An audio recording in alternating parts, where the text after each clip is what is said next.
Clerk, are you ready? Good to go. Okay, I'm going to call our Monday, November 27th, 2023 City Council meeting to order. Madam Clerk, would you like to take roll? Of course. Councilmember Lowing, Here. Councilmember Tanaka, Here. Mayor Koo, Here? Councilmember Vinker, Here. Councilmember Burt, Here. Councilmember Lithcott-Hayes, Vice Mayor Stone. Here. For the record, all present. Thank you, Madam Clerk. And tonight's meeting will be called to order in honor of National Native American Heritage Month. And with that, we're going to go to special orders of the day. Our first order of the day is presentation on the 2023 Palo Alto Community Health Fair Gratitude and Better Health presentation. I see Ms. Chow is here. Would you?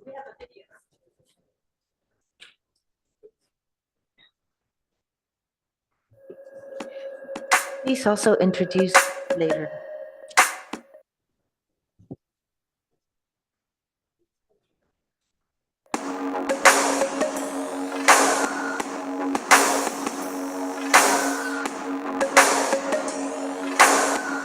Saw your picture on my timeline.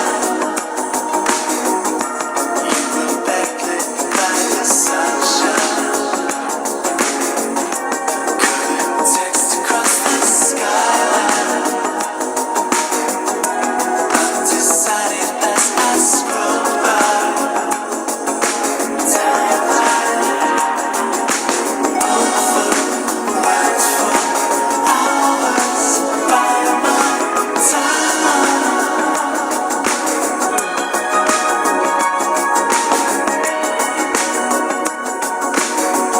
Saw your picture on my timeline.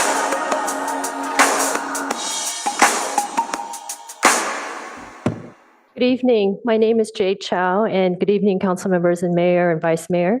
Thank you for the opportunity to be here. I am a volunteer board member of the Palo Alto YMCA. Thank you for the opportunity to have co-chaired this year's 2023 Palo Alto Community Health Fair. It was brought to you by residents, students, nonprofits, generous sponsors, and donors. In this season of gratitude, I would just like to express my heartfelt thanks to the City of Palo Alto, to all of the council members, and to Mayor Lydia Koo, Vice Mayor Greerstone, as well as many public officials who supported and encouraged our work. We had over 1,000 people in attendance at Mitchell Park on Saturday, September 23, with expert talks, raffles, nonprofit booths, demonstrations, workshops, and just a fun day of connecting with friends and neighbors.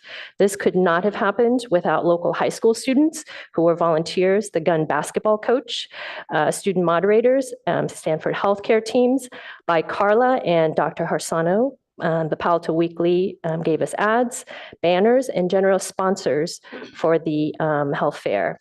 We also thank the Mitchell Park staff who worked very tirelessly to bring this event.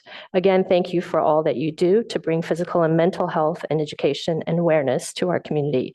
I have with me a group of volunteers who would also like to say a few words. Thank you. Good evening, Mayor, Vice Mayor, the council. My name is Delazio Amerson. I'm the Executive Director of the Palo Alto Family YMCA over on Ross Road. I come to share two things: gratitude and appreciation for the many partners that got together to pull this year's health fair off. Over the years, we've had hundreds of community-based organizations that get together for one purpose, and that's to build a stronger Palo Alto community. This event takes place one Saturday in September.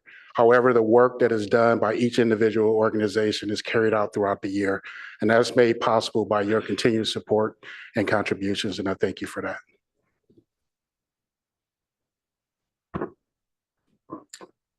Good evening, City of the Palo Alto Council and excellent team. We are very proud of you.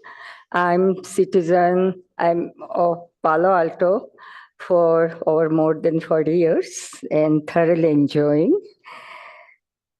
I'm Matra Raj Majmundar.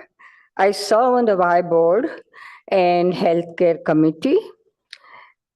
At the Y Fair, the excitement for me is seeing networking, all non-profit doing among themselves and talking about the sharing resources. The Y gave 5 minutes microphone to each and every non-profit organization so that they can express their mission and vision. And thank you very much. It happens with all support from Palo Alto City. Thank you.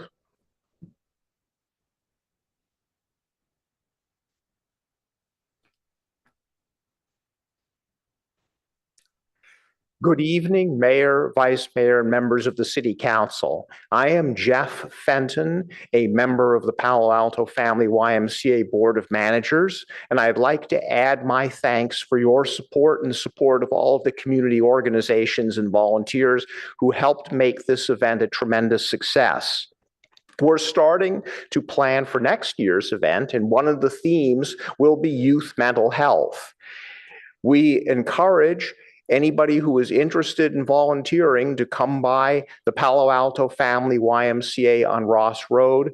We appreciate your support and we welcome your support. Thank you. Thank you, City Council members. My name is Stacy Ashland, and I appreciated the opportunity to participate in the Community Health Fair in support of physical as well as mental health of our community members. Through the League of Women Voters Gun Violence Prevention Committee, we support Students Demand Action, which involves teenagers 14 and up who live or attend school in Palo Alto and are advocating for ending gun violence in this community, and also for the Be Smart for Kids program, which educates parents and all community adults on their responsible behavior regarding secure gun storage in our community. Thanks. I believe we have some online. Yes.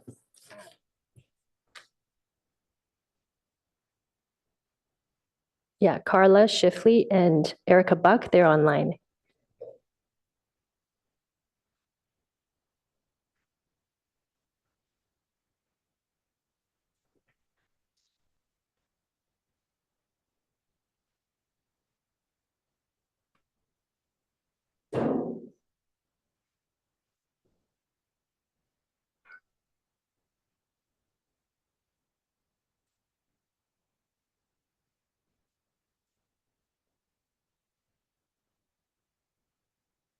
Carla, you should be able to unmute yourself and speak. I have. Can you hear me?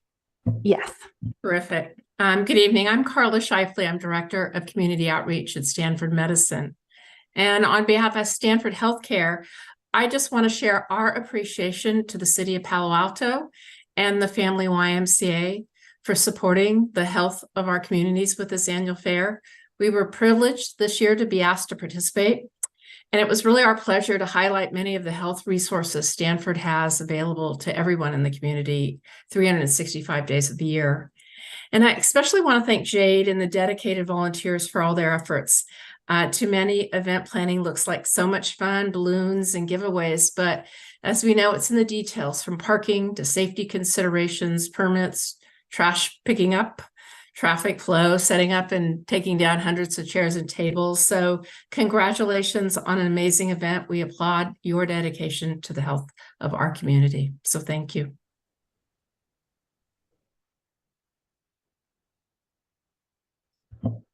Erwin, you should be able to unmute yourself. I think so. My name is Erwin. Can you hear me? My name is Erwin Morton. I'm the Vice President for Advocacy for Palo Alto PTA Council. I'm speaking on my own behalf and on behalf of Rani Jai Kumar, our VP of Health and Wellness, and Indira Selvakumaraswamy, our Deputy VP of Health and Wellness, who were unable to attend tonight's meeting. We wish to thank the City of Palo Alto and the YMCA for hosting the 6th Annual Community Health Fair on Teen Mental Health at Mitchell Park Community Center on September 23rd. We appreciate your efforts to bring awareness to this critical and timely topic that impacts our youth community. And we hope that the Community Health Fair will continue in the years to come. We're grateful for the invitation to participate and the opportunity to share our resources with community members. Thank you for all you do for our community's young people.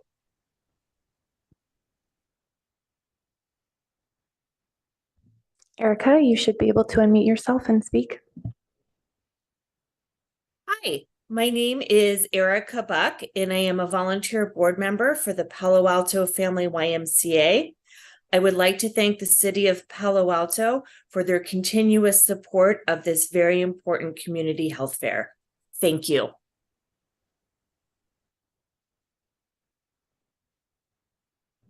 Mary, you should be able to unmute yourself. Good evening, all. My name is Mary Gloner.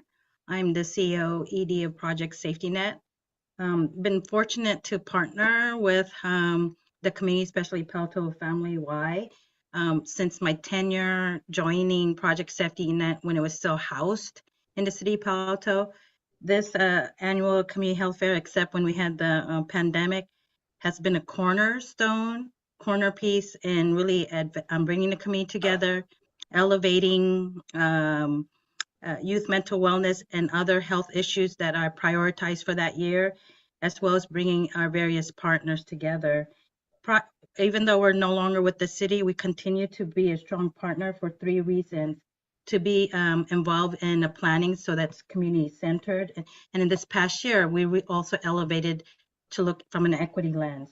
Secondly, to foster connections, not what just from the programming, but things that might not, with partners and others that may have not typically been seen as a potential value for the fair. And then finally, funding and sponsorships, and really looking to explore. So as you all know, PSN is a very, very, very small, mighty team, but we invest my time as well as our staff time, both in the planning and even the day of the event and post. So this is one of the cornerstone community events in Palo Alto that we will continue to support and appreciate the city's leadership in as well. Thank you. That concludes comments. So I personally just want to say thank you so much for all the work that you do. I know, Jade, you've been in contact with me, so has Erwin, just to keep me updated on what's going on with the community health fair. So I really appreciate all the work. But also very impressively, you involved the youth in so much, where they organized and they actually reach out. So they have a deeper understanding of what it means for community health. And I appreciate all the work that everybody else did. YMCA, the Family Y, you're right here in our community, in the midst of Palo Alto, right here in Midtown. And the fact that you coordinate and you collaborate with the community and offer your facilities, as well as each and every one of you on the board who helps out with this benefit, is very, very much appreciated. And I thank you deeply from the bottom of my heart. I would like to ask that in 2024 that you do get together with us again, but also while you focus on youth health, mental health, that you also look into the seniors as well as people with disabilities. We don't hear from them very often, so it would be great if that health factor for people that we don't hear very much from is also included, to ensure that whatever mental matters that they're dealing with, we are aware of and it's addressed. Thank you so much again for all your work. Councilmember Burt? Well, I'd just like to echo appreciation for the event. And this is an event that we do, or you do, annually. We as a community benefit every year from. And it really goes to show how valuable our community partners are to what we provide in our community. The city has a light touch partnering involvement there, but it's really the Y and all your partner nonprofits that do the bulk here and provide the ongoing services. But we as a city could not serve our community anywhere near as well if not for the collaboration with our community partners like you. So thanks. And thank you again. And with that, we conclude our first item, which is the presentation for Palo Alto Community Health. Our second item, special order of the day, is a proclamation honoring iSing's performance at the 2023 World Choir Games. And Councilmember Lifcott Hames will read the proclamation. Thank you, Madam Mayor. This is a proclamation honoring iSing Silicon Valley's performance at the 2023 World Choir Games.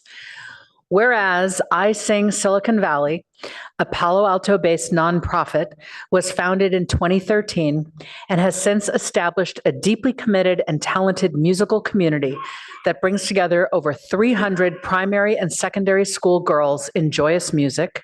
And whereas through its rigorous musical training and growth opportunities, iSing nurtures girls' individual voices, engages singers in an inclusive and collaborative community, and empowers them to pursue their ambitions.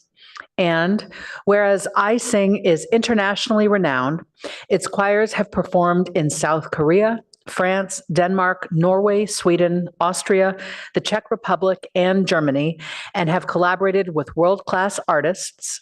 And whereas iSing won the Dale Warland Singers Commission Award at Chorus America 2018 and the grand prize at the 8th International Robert Schumann Choral Competition in Zwickau, Germany in 2018. And whereas iSing celebrates diversity through music by performing works from many cultures, commission works from underrepresented composers, and creating opportunities for singers to respond to the world through song. And whereas iSing was one of only 2 U.S. choirs invited to compete in the 2023 World Choir Games, the largest international choir competition, and iSing won the Champions of the World title in the Music Sacra a cappella category and the gold medal in the Youth Choirs of Equal Voices category. Now, therefore, Lydia Koo, Mayor of the City of Palo Alto, on behalf of the entire City Council, does hereby honor and congratulate iSing Silicon Valley for its achievements at the 2023 World Choir Games and commends iSing Silicon Valley for a decade of artistic excellence, presented November 27th, 2023.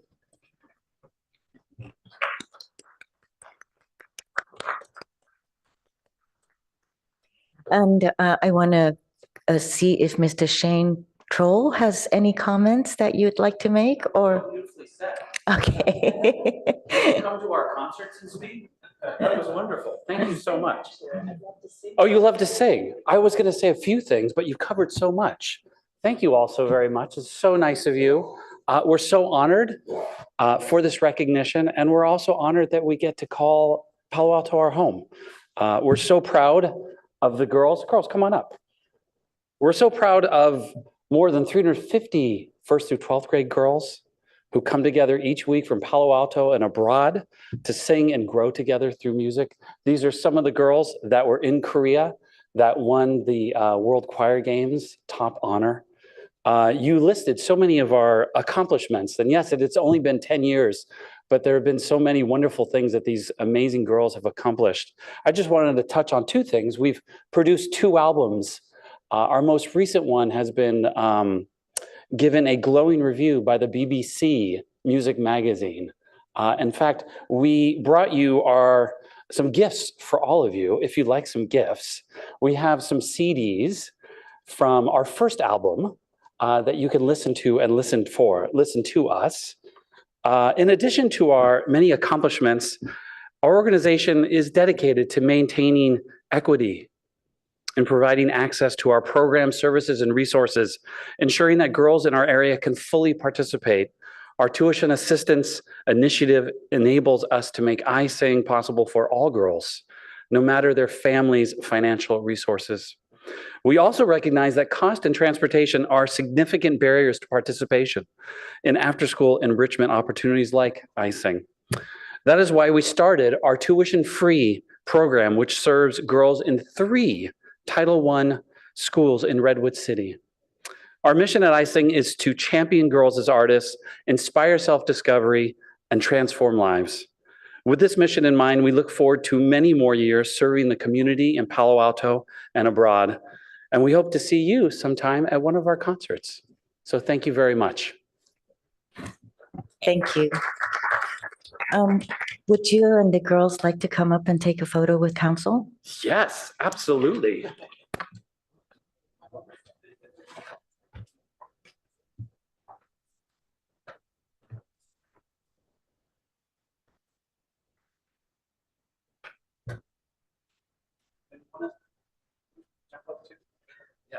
Would you like to come? Can you come closer to get a picture? Oh, to get a My- picture. my So we'll peeps. have you in between council members? Yeah? You can go. Thank I you usually so stand much. back. You're used to it. Oh, okay. Yes, your confirmation.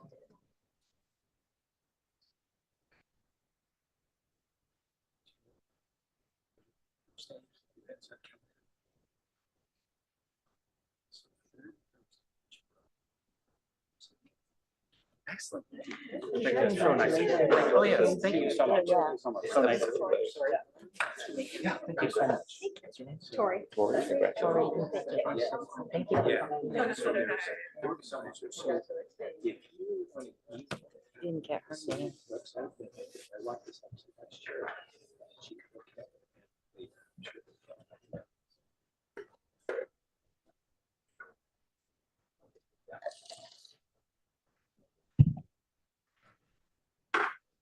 Congratulations, Icing. This concludes our item number 2, special orders of the day. And now we move to our next agenda item, which is a closed session for labor negotiations. Is there any public comments on this? There are no requests to speak and no hands are raised. Very good. Thank you so much. And with that, I'll take a motion to go into closed session. So moved. I'll second.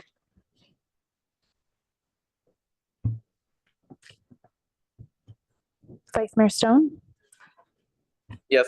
Councilmember Burt, Yes. Councilmember Vinker, Yes. Councilmember Lithcott-Hames, Yes. Mayor Ku, Yes. Councilmember Tanaka, Yes. Councilmember Lowing, Yes. motion carries. Madam Clerk, we're going to have a sign that says that we're in closed session, not on break, right? Okay, thank you.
Madam Clerk, are we ready? I think we have a quorum, right? 4 of us? Yep, okay. So we're gonna resume our meeting. We just finished our closed session and there's nothing to report. Our next agenda item is agenda changes, additions and deletions. If we give a moment, city manager will be back soon.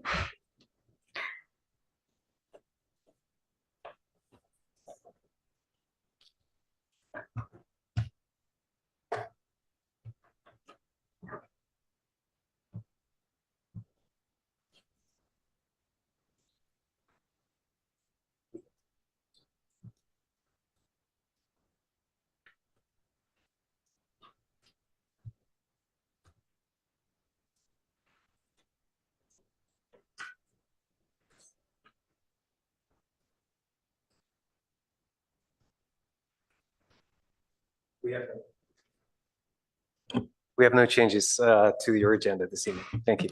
Thank you, City Manager Shikara. And now we'll go to public comments on items that are not on the agenda.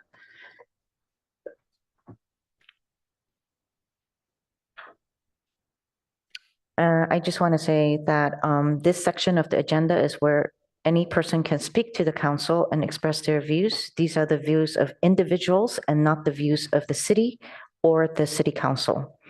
In Palo Alto, we're committed to a culture of acceptance where all members of our diverse community feel included, safe, and respected. We encourage all speakers to honor these values and express their message without intimidation, discrimination, or language that disrespects any person. The public should know, however, that the Brown Act requires cities to accept public comments, and the U.S. Constitution provides strong support for freedom of speech. The city honors these rights even if we strongly disagree with speaker's message, unless a speaker disrupts the meeting or violates rules of conduct. Thank you, Madam Clerk. After our first speaker finishes speaking, we will be not taking any more signups for items not on the agenda. And our first speaker is LUBNAQ on Zoom.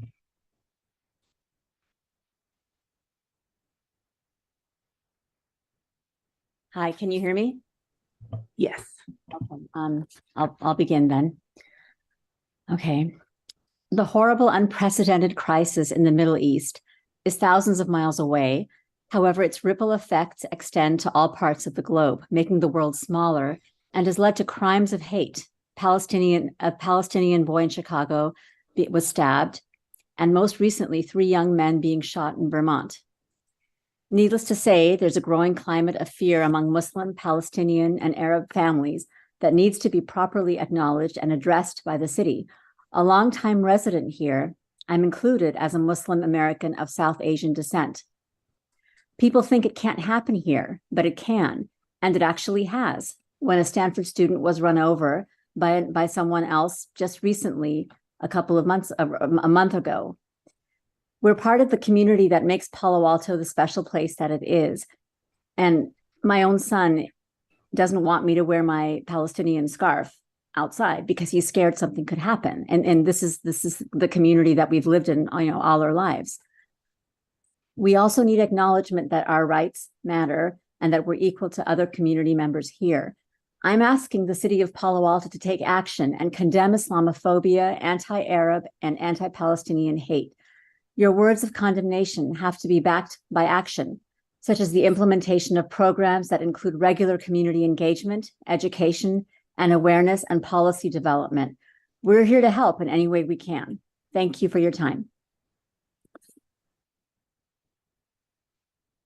Our next speaker is Alina.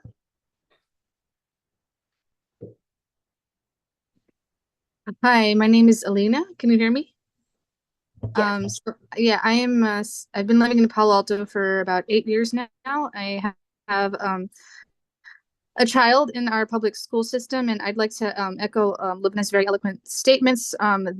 We have seen a steady rise in Islamophobic hate crimes. It makes me feel very unsafe as a visibly Muslim woman. I want to really plead that the city council, take our words and our pleas seriously and do something to help us feel safer. We just feel like we've been abandoned because of how the media portrays people of Middle Eastern and Muslim descent. And I have nothing written. I'm really speaking off the cuff. I'm sorry. So I hope I'm making sense. But what happened in Vermont to the 3 college students, they had their whole life ahead of them.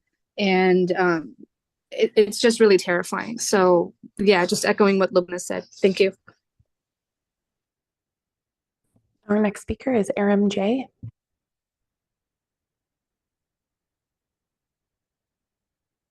Good evening. So maybe take a look at Israelism, the movie.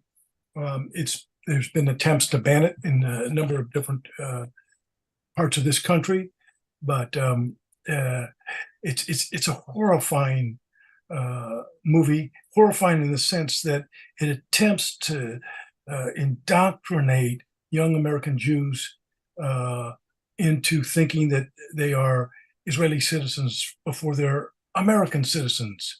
And it's an over-the-top explanation of how we've gotten to where we have, where we've had the now 14,000, maybe 15,000 Palestinians executed by the state of Israel.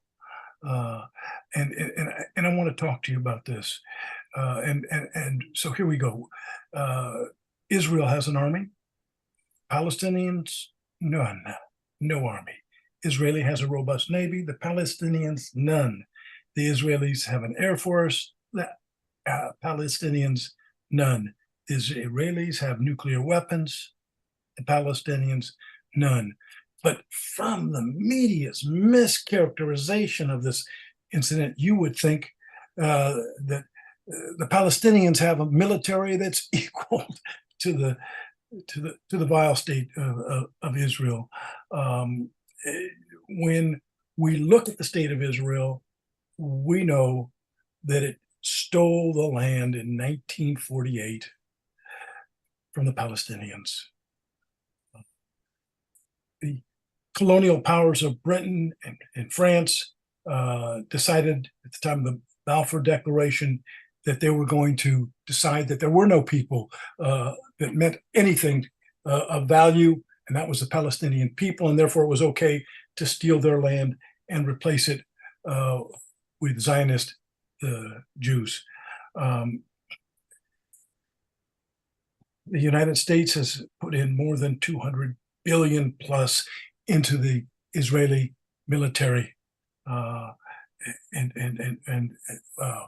created a Nazi-like military that's killing in cold blood Palestinians every day. Yes, we have a brief pause, but Netanyahu and other right-wingers want to bring back the genocide of the Palestinian people, and we have to say no. We have to stand up and say no to Jewish supremacists, and we have to discuss what more anti-Semitism this creates.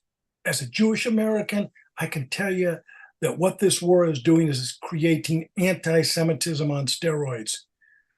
Let's all come together and say no to the state of Israel right now. No more. Your time is up. Thank you. Thank you.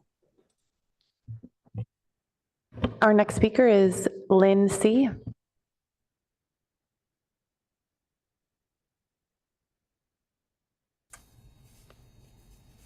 Can you hear me now? Yes. Okay. When I returned from Thanksgiving, I just opened up my weekly to see that Frances Diaz, Palo Alto's first female mayor, had died at 100. And my comments are related to the PC at 2901 Middlefield and 702 Ellsworth Place. I have been very saddened that this city council and this planning commission has gone along with the planners who claim that that group did not properly write or form the PC, which is absolutely false. That was a very educated, very bright, very experienced city council that wrote the PCs for the properties that are in question and are coming up before you. It appears to me that the staff has disrespected everything they did, including the residents who lived on Ellsworth Place, including the city council members of that day and the planning commission members. That was a very carefully crafted PC, and it is being totally undone for the financial benefit of a Mr. Handa, who owns the 2901 Middlefield and is being handed a 2,000 square feet of road as if he has owned it. That PC was drafted many years ago, but it was drafted very carefully to include all the residents who live there. It never was drafted to exclude those residents and to present a cul-de-sac that had been there for 50 years as if none of them counted, and this man could buy the entrance and block their ingress and egress, which Mr. Handa says, of course, he would never do. So I'm very discouraged when I read the PC by the developer that you are going to support, apparently, and that has almost no public benefit except to the developer and gives him approximately $1 million of a sale. I suggest that you think twice about Francis Diaz, Robert Debs, Enid Pearson, Ed Arnold. They were not dummies. They crafted that. Jack Wheatley, William Roos, they were very bright people who crafted it very carefully. So I hope you'll consider that when this item comes up on the agenda. Thank you. Our next speaker is Talia S.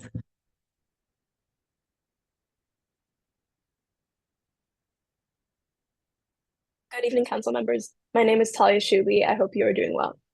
I'm here today as a representative of the Palo Alto Student Climate Coalition, or PASC.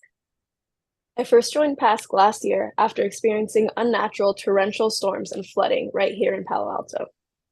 We are now nearing the same time of year in which these storms happened. We don't need another wake-up call like the one in December 2022. We need to implement more swift and efficient climate action to prevent them from happening in the first place. I want to note my appreciation for all the work the city has already put in toward achieving the 80 by 30 goal. However, there is always more to be done. The way is clear, as we come back time and time again to say. We must transition away from natural gas as quickly as possible. Natural gas is Palo Alto's second highest source of greenhouse gas emissions, not to mention that it is mostly methane, a gas many times more potent than other greenhouse gases. As you know, not only is natural gas detrimental to our planet, but it negatively impacts the health of those exposed to it, especially residents with gas stoves and other gas-powered appliances.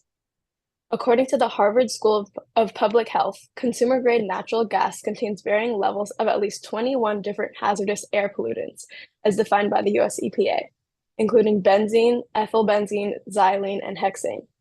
Several of these are known carcinogens. A study led by the International Journal of Environmental Research and Public Health revealed that 13% of childhood asthma is caused by gas stove use. This is just one of the observed effects of natural gas on human and animal health. For these reasons and more, we urge you to transition away from natural gas as quickly as possible, quicker than we are moving now. A crucial step toward the eventual shutoff of natural gas in Palo Alto is setting a date to work toward. Setting an official gas sunset date will provide a more specific goal to work toward, something that is absolutely necessary to make progress. We urge you to set a gas sunset date as soon as possible to provide a better future for everyone in Palo Alto and beyond. Thank you for your time. Our next speaker is Liz G.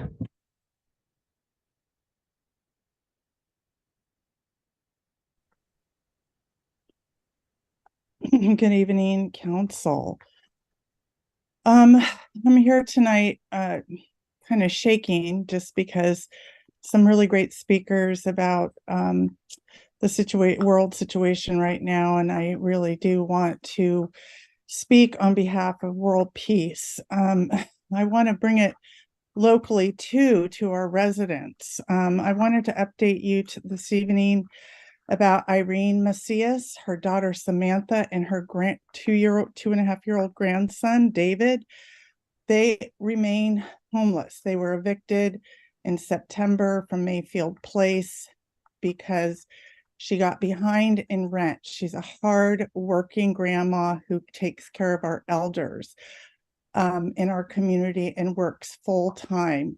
She and her family are still living in her car in a Walmart parking lot. This is a resident of our community. I really urge the city council to address the unhoused residents of our community. We seem to be supporting an extraordinarily brutal arms race. We seem to be supporting and arming up our local police departments, yet we are forgetting our very own. She, again, is a grandma. She's a mother, and she remains homeless. The things that are happening to her physically is she's suffering from swelling and getting eye sores, infections. This is pressing hard on our our emergency services. So tonight, I don't have much more to say. I just did want to update you because I know this is close to our hearts. It's the holidays, and she's out there. In exchange for not having an eviction on her record and for not paying back the $20,000 in back rent, she is now unhoused. Is that ironic? Is that just horrifying to think that in order for her to remain without an eviction, she's actually unhoused? So that's all I'd like to say tonight at public comment. Thank you. Our next speaker is URM.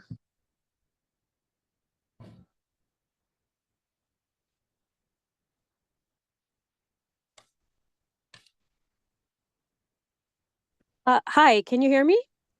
Yes. Oh, okay, thank you. Hi, I have been a Palo Alto resident for over 12 years now. My kids have gone through Palo Alto Unified School District here. This is the first time in my life as a Muslim American that I feel scared in Palo Alto. I'm calling for the City Council to bring urgent attention to the rise in anti-Arab, anti-Palestinian, and anti-Muslim hate.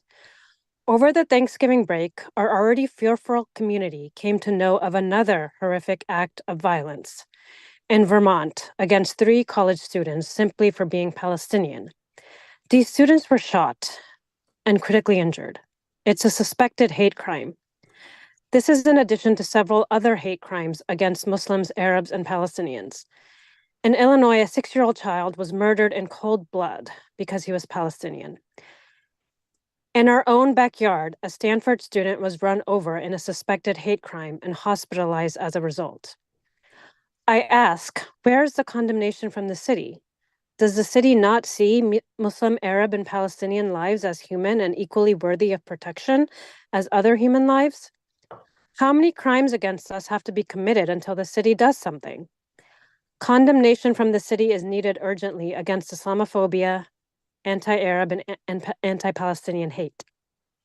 In addition to a comprehensive plan to combat the exponential rise in hate incidents and discrimination against Muslims, Arabs, and Palestinians through policies, community forums, interfaith initiatives, education and outreach programs, and regular community feedback and responsiveness.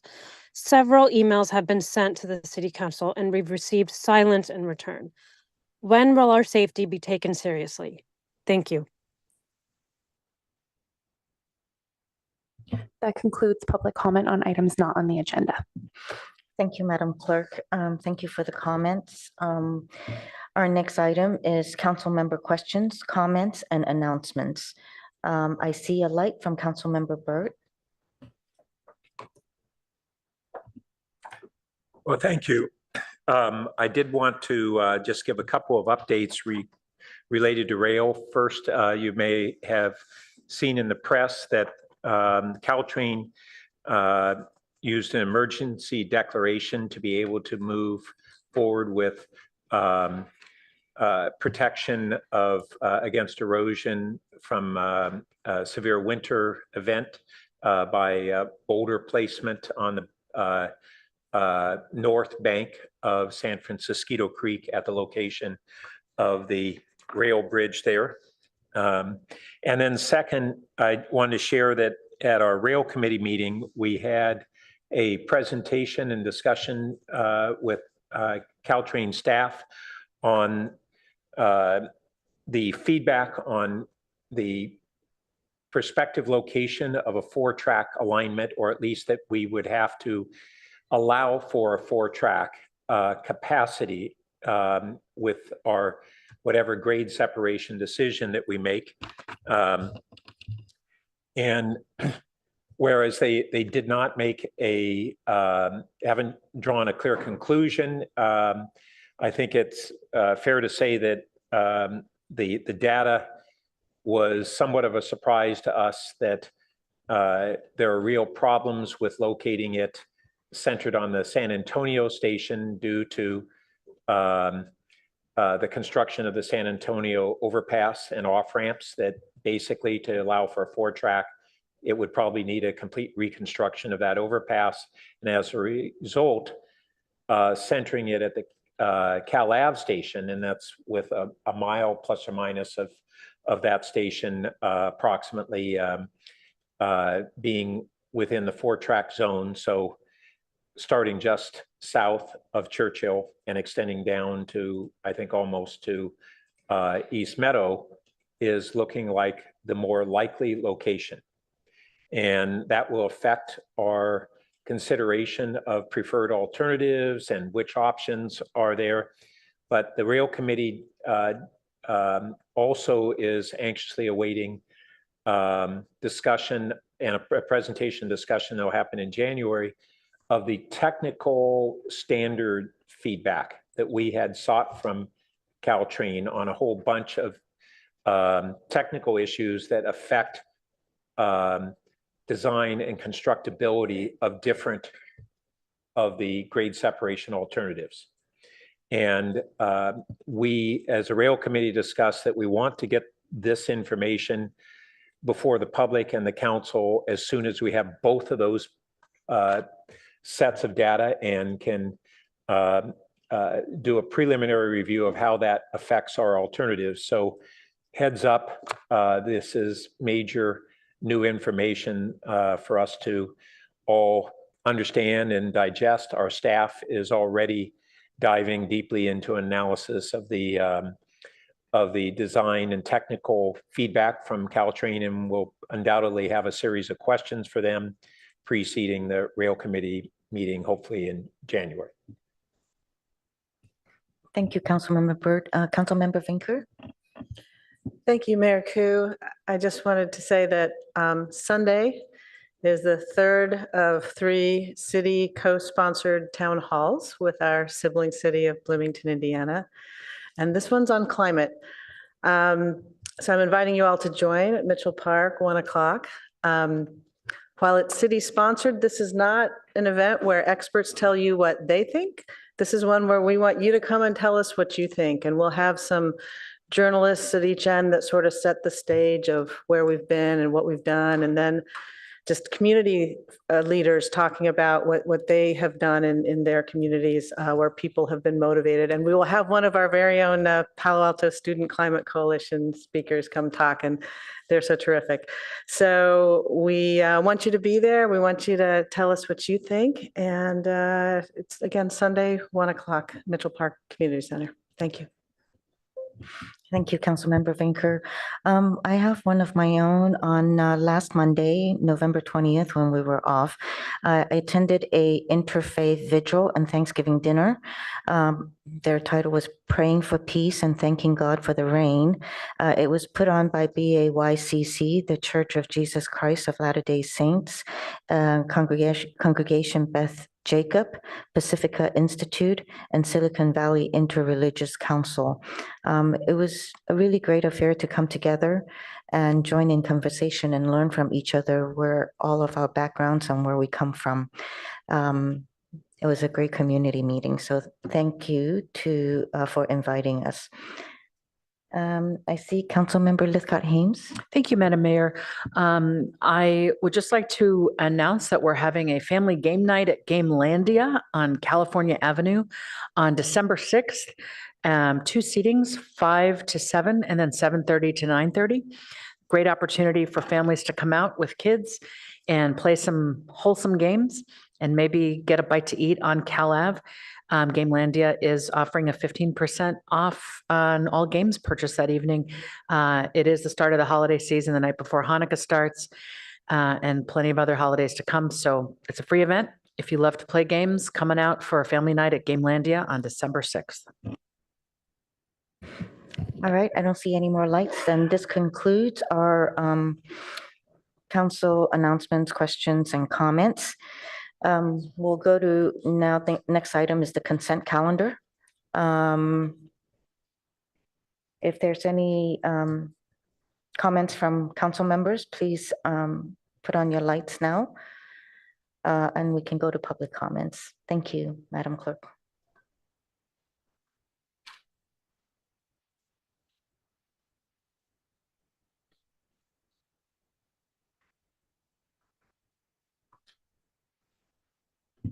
Our first speaker is Herb B.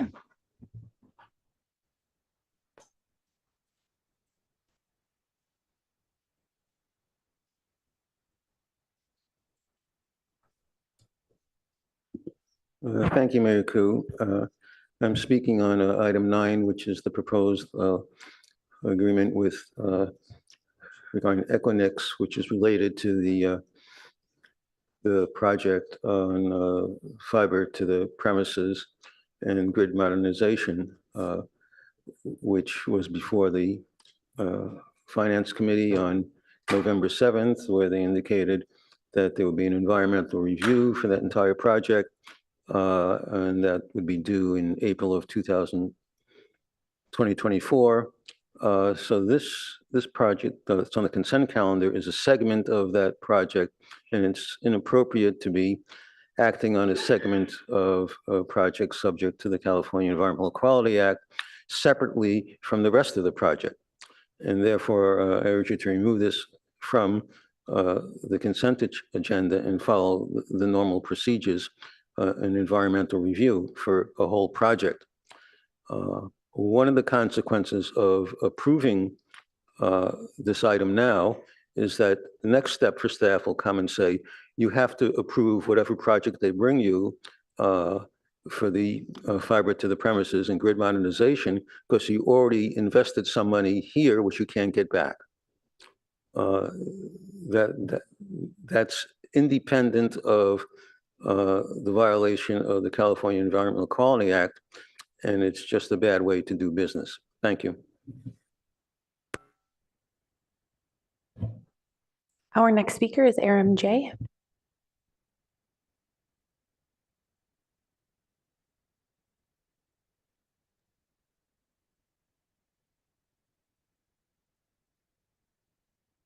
Hello?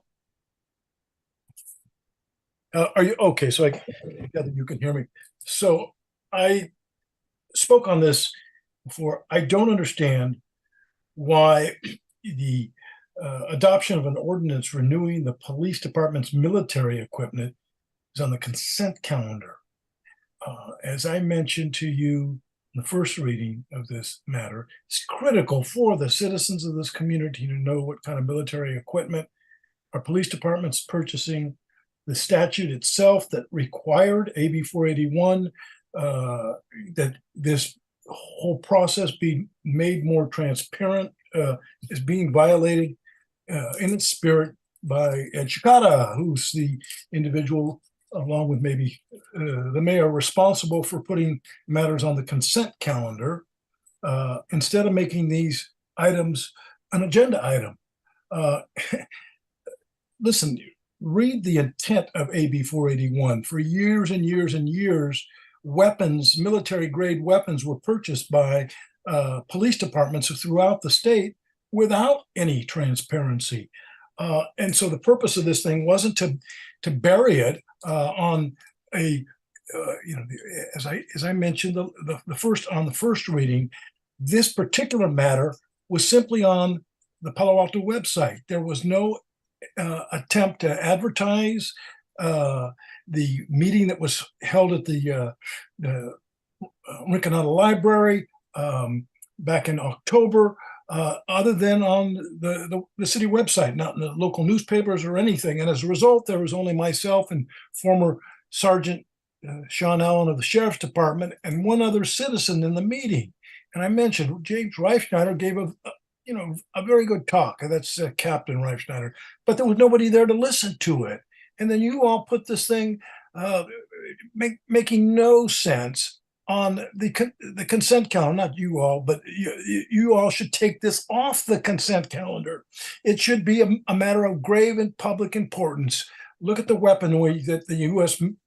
military, as an example, U.S. government is spending right now to bomb the Palestinian people into oblivion, war crimes being committed. When we don't take track of the weapons in our own community, no wonder we have a national policy of falling asleep at the wheel when our country for the last 75 years has been supplying $3 and $4 million a year to the vile state of Israel to kill brown-skinned people at will. We need to know what military equipment our local police department's purchasing, and it needs to be an agendized item. Thank you. Our next speaker is Liz G. Good evening. Good evening, City Council. Thank you. Yes, I would like to also speak to item 15 on the consent calendar. I would like to see this as a regular agenda item. As we move through Black Lives Matter, and I don't mean to press any buttons here, but the quote unquote defund the police, across the nation, we've heard about really supportive community engagement and services and resources for citizens. Why are we arming up our police departments? I just would want this to be an item that the public is aware of and that there's transparency and that it moved to an agenda item. This is critical given the crises that we're suffering in many different economic, housing, social areas. So please, I would ask that this be moved to an agenda item in the near future. Thank you. That concludes public comment on items 4 through 15 on the consent calendar. Thank you, Madam Clerk. I'm going to register a no vote on item 14. And I see a light from Councilmember Tanaka. No on 7, 8, 13.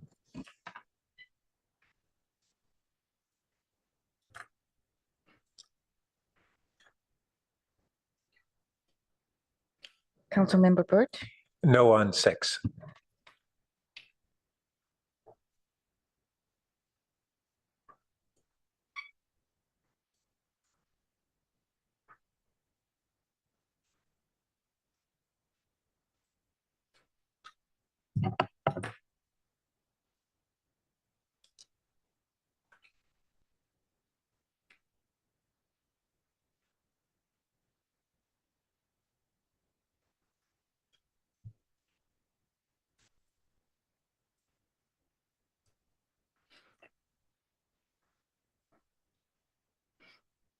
May I ask Madam Attorney a question?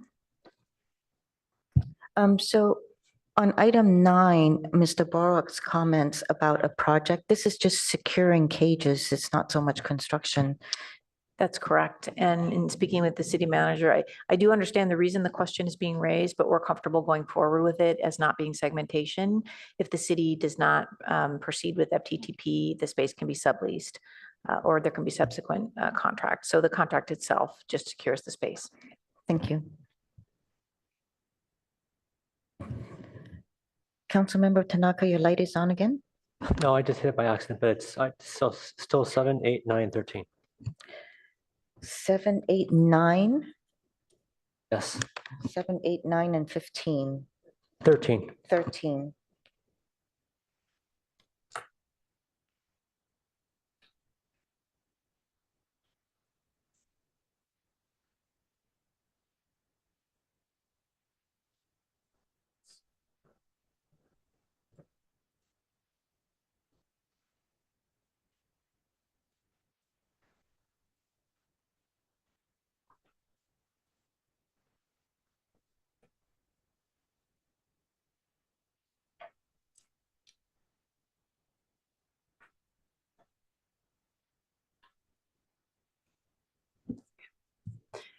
Councilmember Lithcott Haynes, Yes.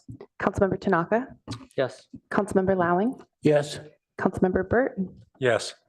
Councilmember Vinker, Yes. Mayor Koo, Yes. Vice Mayor Stone, Yes. motion carries.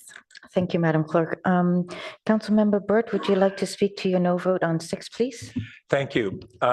So I'm voting no, not because I know that this is an incorrect or an acquisition that I would disagree with.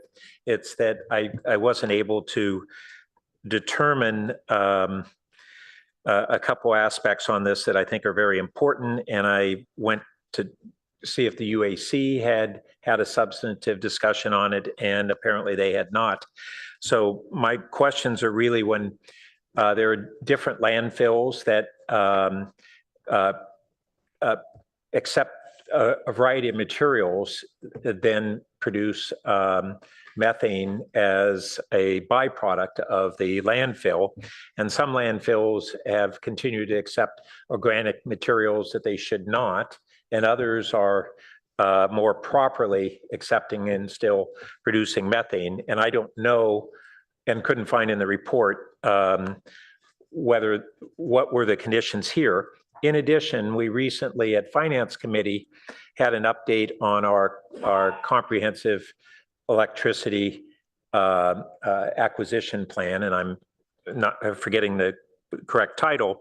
And one of the a couple of the areas that we discussed were opportunities that we actually have not only to renew our existing hydro contracts, but some opportunities for smaller hydro contracts going forward. And I don't know whether those are better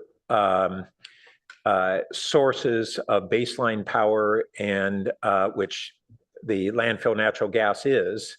It's technically defined as renewable by the state, but it's not clear. And what the economics of that would be. So this may be a correct approach, but I didn't know that, and I don't know whether this presented an opportunity to this renewal of a contract presented an opportunity to exit if we had better approaches. Thank you. Thank you.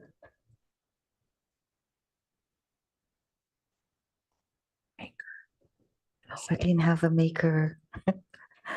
So did we even move it? We didn't move it.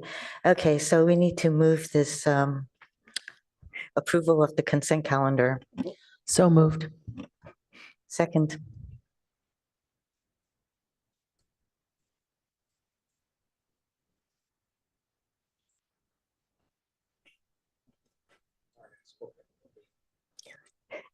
Do you want to speak again? All right, Councilmember Tanaka, would you like to speak to 7, 8, 9, and 13? Sure, thank you. Oh, yeah, we vote first. I'm just skipping over everything today. Okay, let's take a vote. Thank you so much. We did vote. We did vote. We just didn't have a motion, huh? Okay. All right. Councilmember Tanaka? Sure. Okay. So 7 is about our housing fund. But the weird thing in this report is that I couldn't find, and it's a very short report, but I couldn't find how much is left in the housing fund. So I would think for an item for a budget approval of the fund, you would think that you would actually know how much is left in the fund. So I found that a little bit bizarre. And then 8 is about the Newell Bridge. And as I said many times, I really think our focus needs to be on a Chaucer Bridge, as that's what's causing the flooding in the Crescent Park area. Then 9 is about fiber. And as I spoke previously, I don't think our city should be in this business. I think we're going to lose against Comcast, AT&T. I think we're just too late on this. And then 13, which is consistent to what I voted last time. Thank you. Thank you. I voted no on item number 14, which is the second reading for the interim ordinance temporarily continuing the expansion of outdoor dining, retail, and other activities until December 31, 2024. So I'm reiterating my no vote for this short-sightedness with keeping the street closed. Firstly, it's unfair, then it's unequitable, not inclusive, and lacking diversity. The ordinance is unfair to other types of businesses. Frankly, the emergency is over, and legally to close a road, the city needs to show it's not needed for traffic. That hasn't been done, and the interim ordinance for temporary closure is now multi-year. Moreover, these restaurants have expanded on public streets beyond their indoor space seating and not paying for it. Again, this is unfair. 35 businesses placed an ad for a compromise. That is business owners that have come together to organize for the well-being of all involved in the business district. There are franchises that cannot speak up because they're franchises. There is also intimidation, not just by the handful of establishments that want the street closed, but also by customers with financial retaliation. Most of those who wrote in do not have a stake in the operations of many of these businesses, and residents are missing out on a diverse business district. One of the shop owners services a lot of seniors, and many of these seniors have now are no longer going to his business. So there's a drop of business there. I have to wonder if this is a violation of ADA laws, and I'm hoping that California Avenue is a business district and not looked at as a park. Thank you. All right, we move to our next item, which is city manager comments. Thank you, Mayor and members of the council. Thank you, City Clerk, for some assistance with slides. Before we go on to the next slide, I did want to just make one verbal update that's not on our slides. As the Finance Committee is aware, tomorrow night's meeting, you will review our annual comprehensive financial report. And this is, as indicated in the title, annual, and the council has received these each year. Would note, media has picked up and used the phrase surplus to reflect a $83 million increase in the city's net position. Really is something of a misnomer to use that term a surplus, given that as with virtually every organization that provides financial statements, a statement of net position is a customary accounting practice. Would note that this $83 million increase in the city's net position does bring the city's total net position to $1.4 billion. 2/3 of the increase has been attributed to our investment in capital assets, as well as resources that are externally restricted.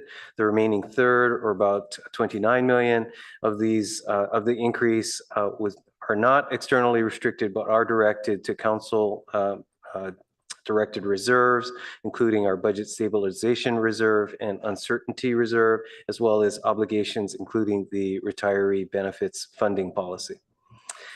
Let's go on with our slides for the week. Next slide, please.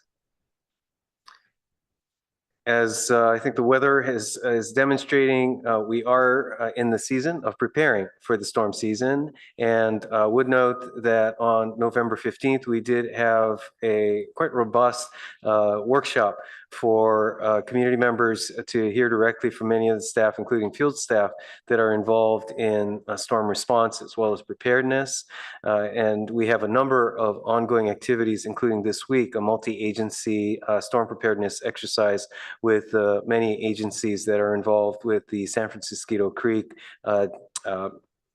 Joint Powers Authority, as well as emergency response.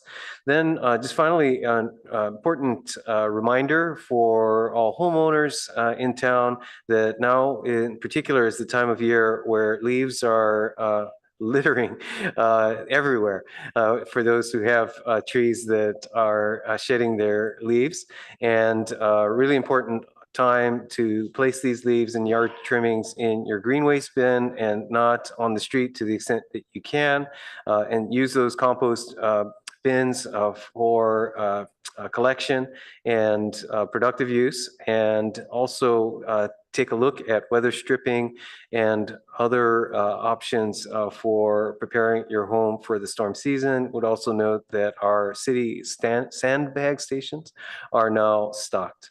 Additional information on storm preparedness are provided on our city homepage under the news headline. Next slide, please. Also ongoing this week, and a milestone that will close this week, is the initial opportunity for members of the community to identify issues they'd like looked at in our citywide bicycle and pedestrian transportation plan. This Thursday, November 30th, is when that initial survey and questionnaire and map identification option will close. And again, information on this is also available on our homepage under news. And additional community engagement opportunities will be coming up in the upcoming weeks and months. Next slide, please.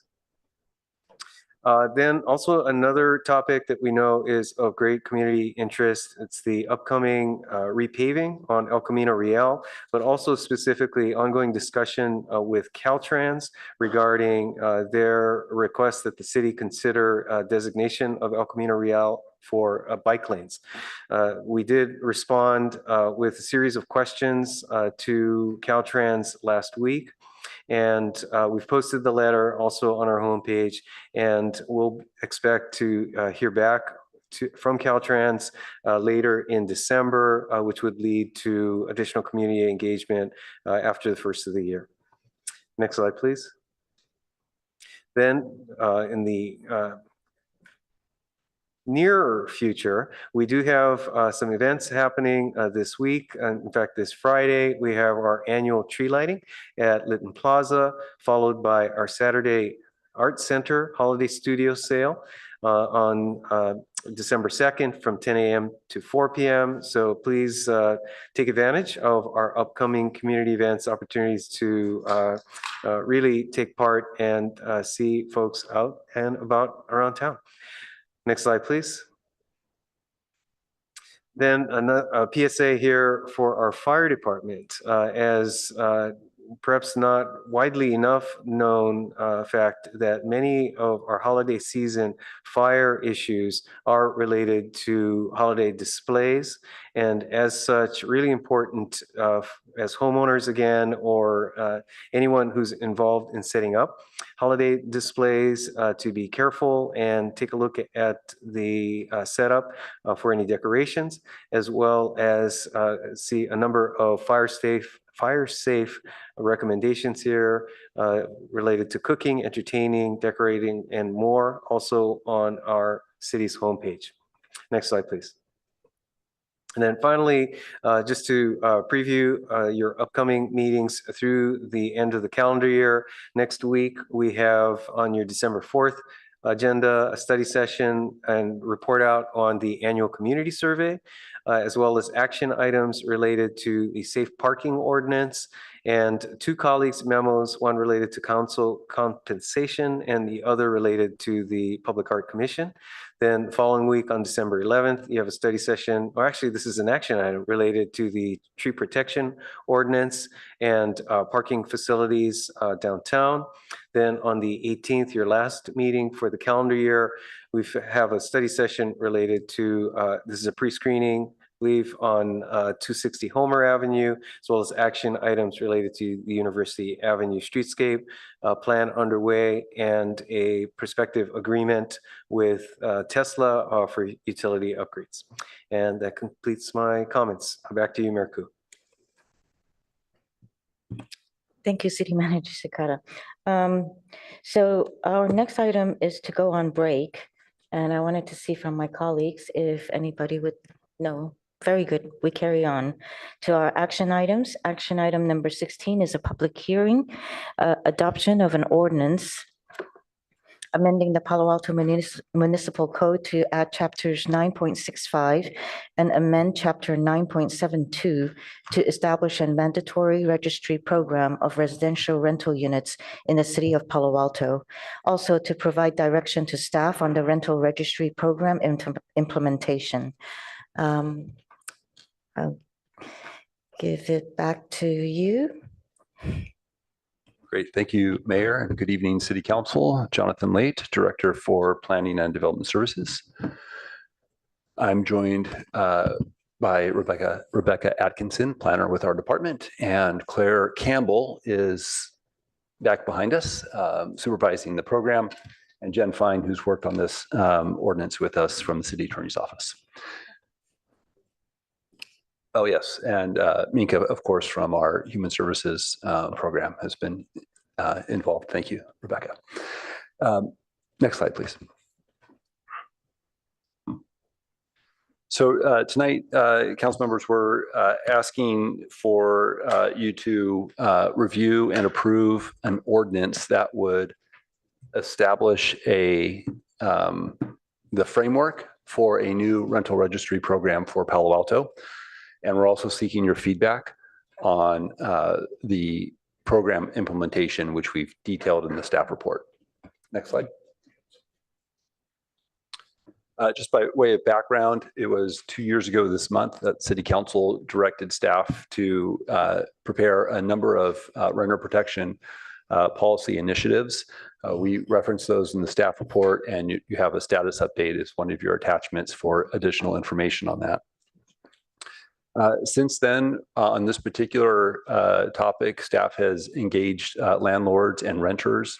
We've held meetings before various city boards and commissions and committees, and we've contacted other jurisdictions that have similar programs to gain information and feedback from their experience with program implementation. The information that we've received through all those efforts have helped informed our decisions, recommendations in the staff report. Next slide, please. And won't spend too much time on this, but just as a reminder, some of the reasons that the council had expressed an interest in forming a rental registry was to provide some data to substantiate modifications or possible further enhancement to renter protection policies in Palo Alto going forward, so that we can get some additional insight and learn more about the local rental environment. Next slide, please.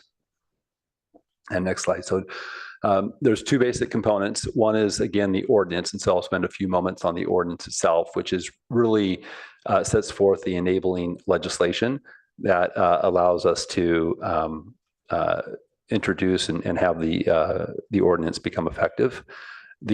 As drafted, the ordinance would apply to every housing structure that is offered for rent or lease. That includes multifamily buildings, single-family homes, and accessory dwelling units. Next slide, please.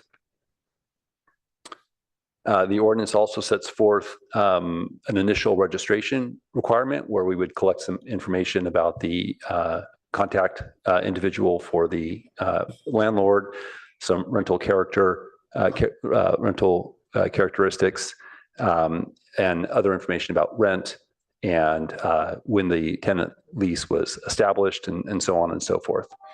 The ordinance also provides an annual renewal period, as well as event-based reporting when specific actions are taken by the landlord. And then the ordinance also establishes the opportunity for the city to recover its costs with implementing the program. Next slide, please. And then this slide is just to remind us that we have already on the books today a rental registry requirement of sorts, where we require each unit to be registered with the city. I think we've spoken about that program in the past. It's not as well supported or funded at the moment due to competing priorities and limited staff resources. So that existing code provision will be amended to refer readers to this new section that is being enacted with the ordinance that's before you. Next slide, please. And so that's the ordinance. Now we'll talk about some of the implementation components that staff is recommending. So the first thing that we wanted to make sure that the council was aware of, and we expand upon this in the staff report, is staff is recommending that we introduce a phased approach to implement the rental registry. And the main reason for this is, well, there's a couple of, I guess, reasons why we've landed on this recommendation. But one sort of key one is that it's a new system, it's a new program. And while we have some familiarity in the city with some registry programs, such as the business registry, we believe that there will likely be a learning curve as we adapt to the system. We have every intention of it working, smoothly from the outset, but we also suspect that there may be some glitches or some, technological issues that we'll need to sort out. And by focusing in on multifamily landlords, that's 3 or more units, that represents about 300 registrants, and which represents about 70% of the city's rental housing stock. And so we believe that we can go a long way to collecting some meaningful data, and while only working with a subset of the landlord population in Palo Alto. And then in the second, or actually in the third year, we would begin to bring in homeowners who make up the remaining 30% to be introduced into this process. By that time, we will have worked through all of our kinks, and we believe that we would have an easier system. We do think it's going to take more outreach and engagement with homeowners, more so than it would take with a property manager, for instance. And there's many more homeowners that we're going to have to help navigate and work through this process. So having some mileage under our feet while we have the program implemented before we introduce those landlords, we believe would be helpful. Next slide, please.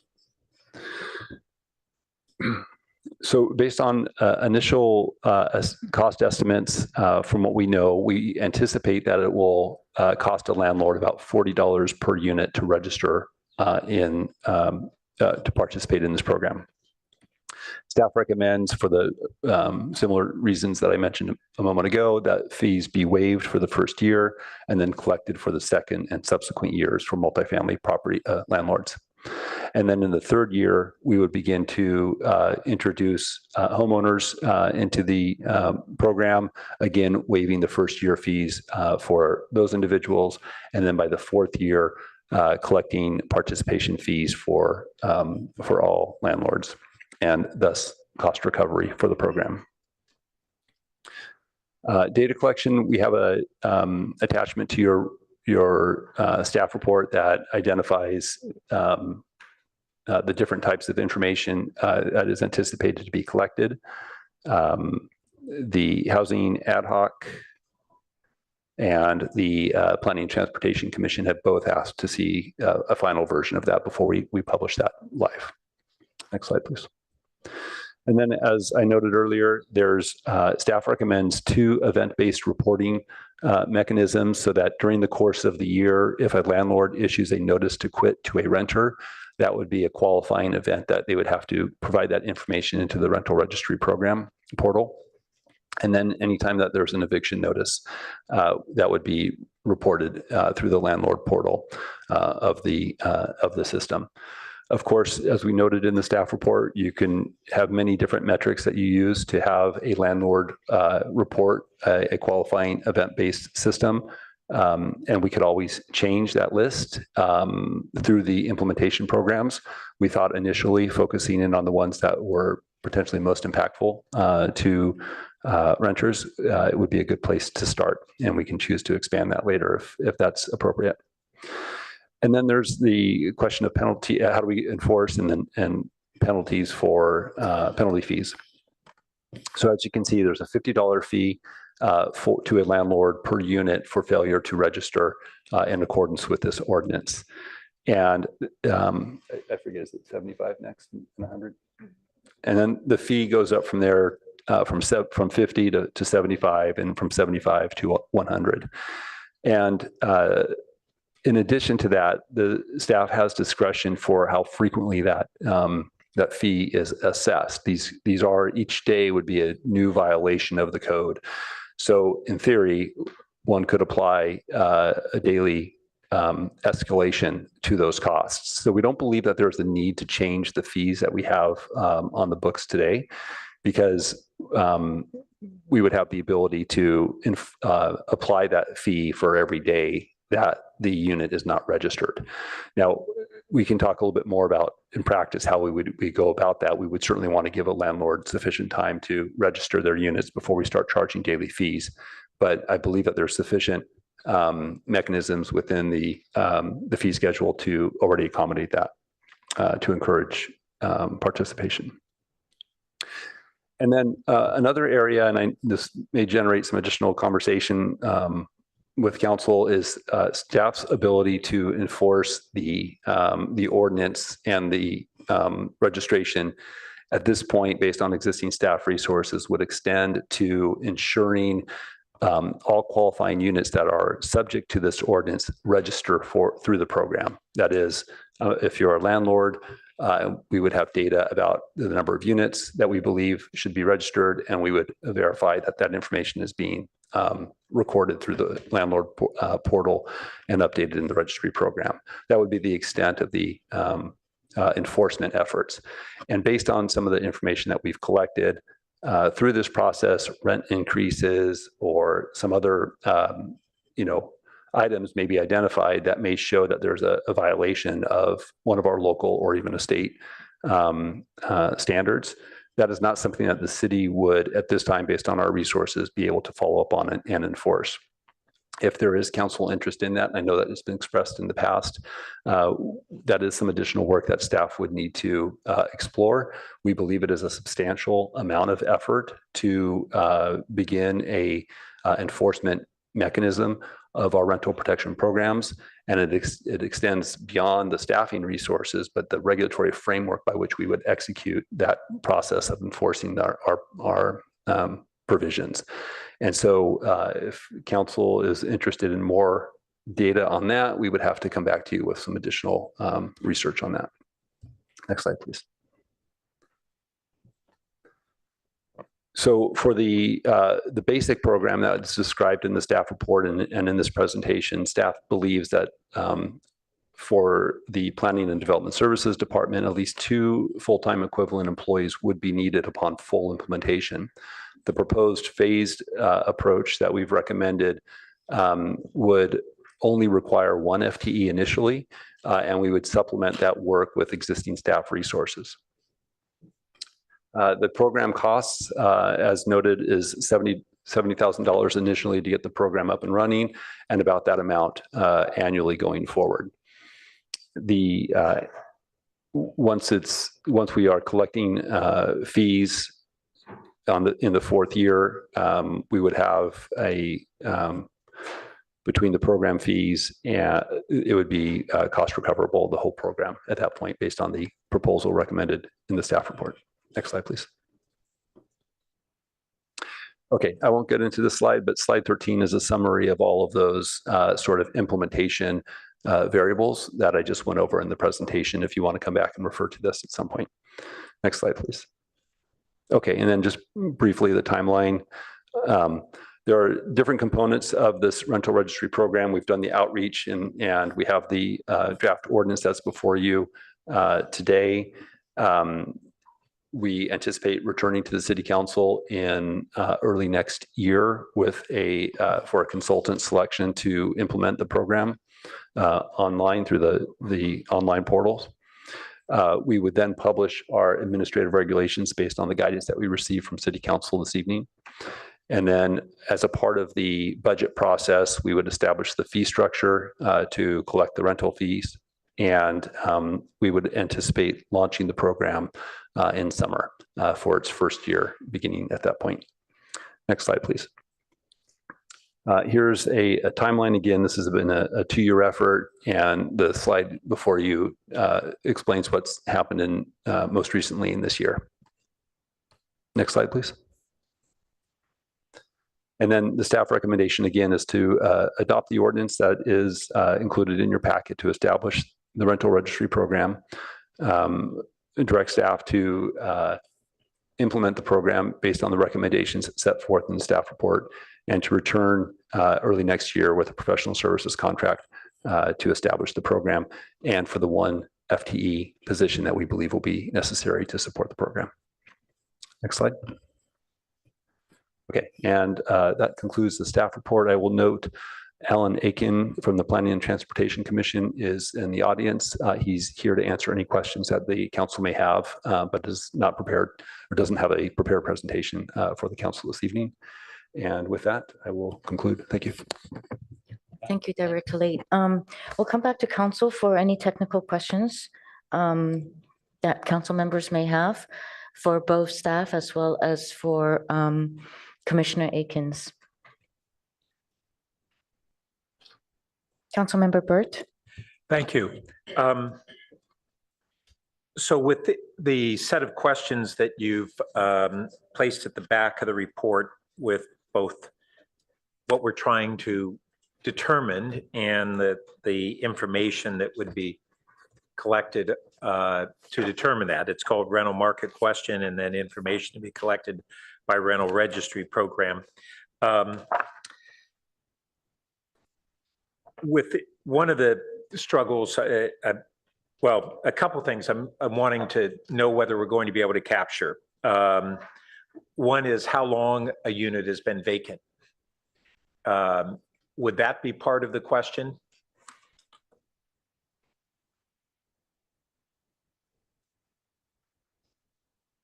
Yeah. I think it's attachment E that gets to asking questions about how long. Okay. Yeah. I was looking at F. Thank you. So it does ask that. Huh? Yeah. And if you just give me a moment. Okay. So, so Ms. Atkinson is telling me that it may not be explicitly asked. We can be more explicit about that. Okay, thank you. And then on the rent amount, and I was reading attachment F rather than E, and it may be answered there. It's going to ask about rent amount. Will it be asking about percent change from the prior year?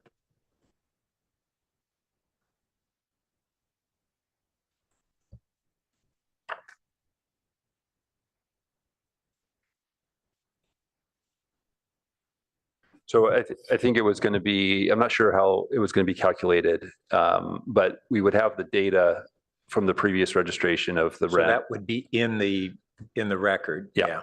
Okay. We wouldn't capture it the first year though. Huh? It wouldn't capture, the first year would be the baseline.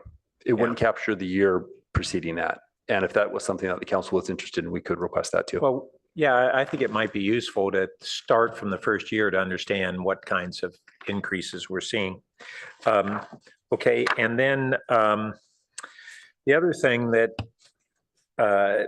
it doesn't look like we're able to capture here, and certainly not from the multifamily, is this issue of vacancies that are ghost homes, and we don't know whether those are even rental homes or just homes that are purchased and not occupied, but we certainly hear that in a lot of neighborhoods of the community, it is fairly widespread and reduces the available housing stock for people to actually reside in as renters or owners. Have we had any thoughts on how that data might be captured either through this program or any other means? Yeah, I think it's probably through other means. I know there's other jurisdictions that are trying to begin to get a handle on this. I think even some on the peninsula that we can take a look at. But that would be that's not captured in the ordinance before you, but it could be something that the council gives staff direction to do, and we would consider that in the context of your other work priorities. Thank you. Councilmember Lowing. Thank you, Mayor. Just a couple of questions. I understand the concern about enforcement. Two questions about that. Is the intent then to say that with the information that we would, know that and perhaps even notify the tenant, or would we just be receiving sort of whistleblower calls from the tenant? Would we know? I'm trying. Is your question? Would we know if there was a violation, or are we?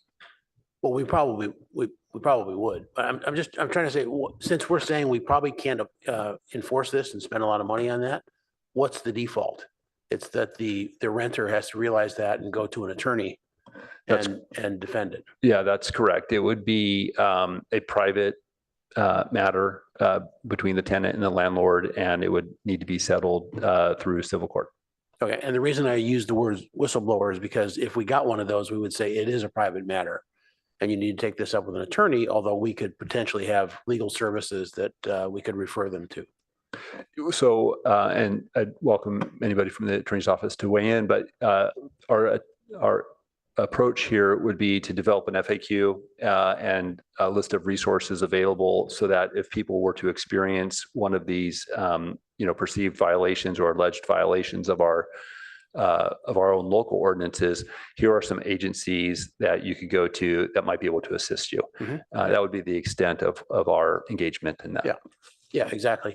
I just want us to all be transparent to the public about what the process is going to be. This isn't to find people who are violating and try to correct that at this stage, at least. So I just wanted that on the record. Then I had a question, and this is kind of an open-ended question. How did you decide what to put in and leave off of the survey? You could have said, we want this to be totally comprehensive, or we want this just to be the basics. And it seems like it's maybe supposed to be in the middle, but it's still really long. So was there sort of a tone set there by other agencies like PTC or? Yeah. So, and I'll invite Ms. Atkinson to fill in any gaps, but I think it's a combination of factors. One, the vendor that we are settling in on has experience with this program with other jurisdictions. So we were able to learn from their experience on what's been useful and then talking to the different jurisdictions. And then there's also been a public process before the various boards and the committees, the Policy and Services Committee, the Planning and Transportation Commission, most notably on that, as items to include or exclude. There was a recognition throughout the process that if we asked too many questions, that could be overly burdensome. And so we were trying to strike a balance of getting what we thought would be helpful to inform policy recommendations going forward without overburdening the landlord from having to enter all that data. Was there any consideration given yet, we still could tonight, to have two surveys, one for this group that we're starting with and one for sort of single unit, just to kind of streamline it for the more private homeowner? Yeah, I don't see operationally why that couldn't be accomplished. You have any thoughts on that?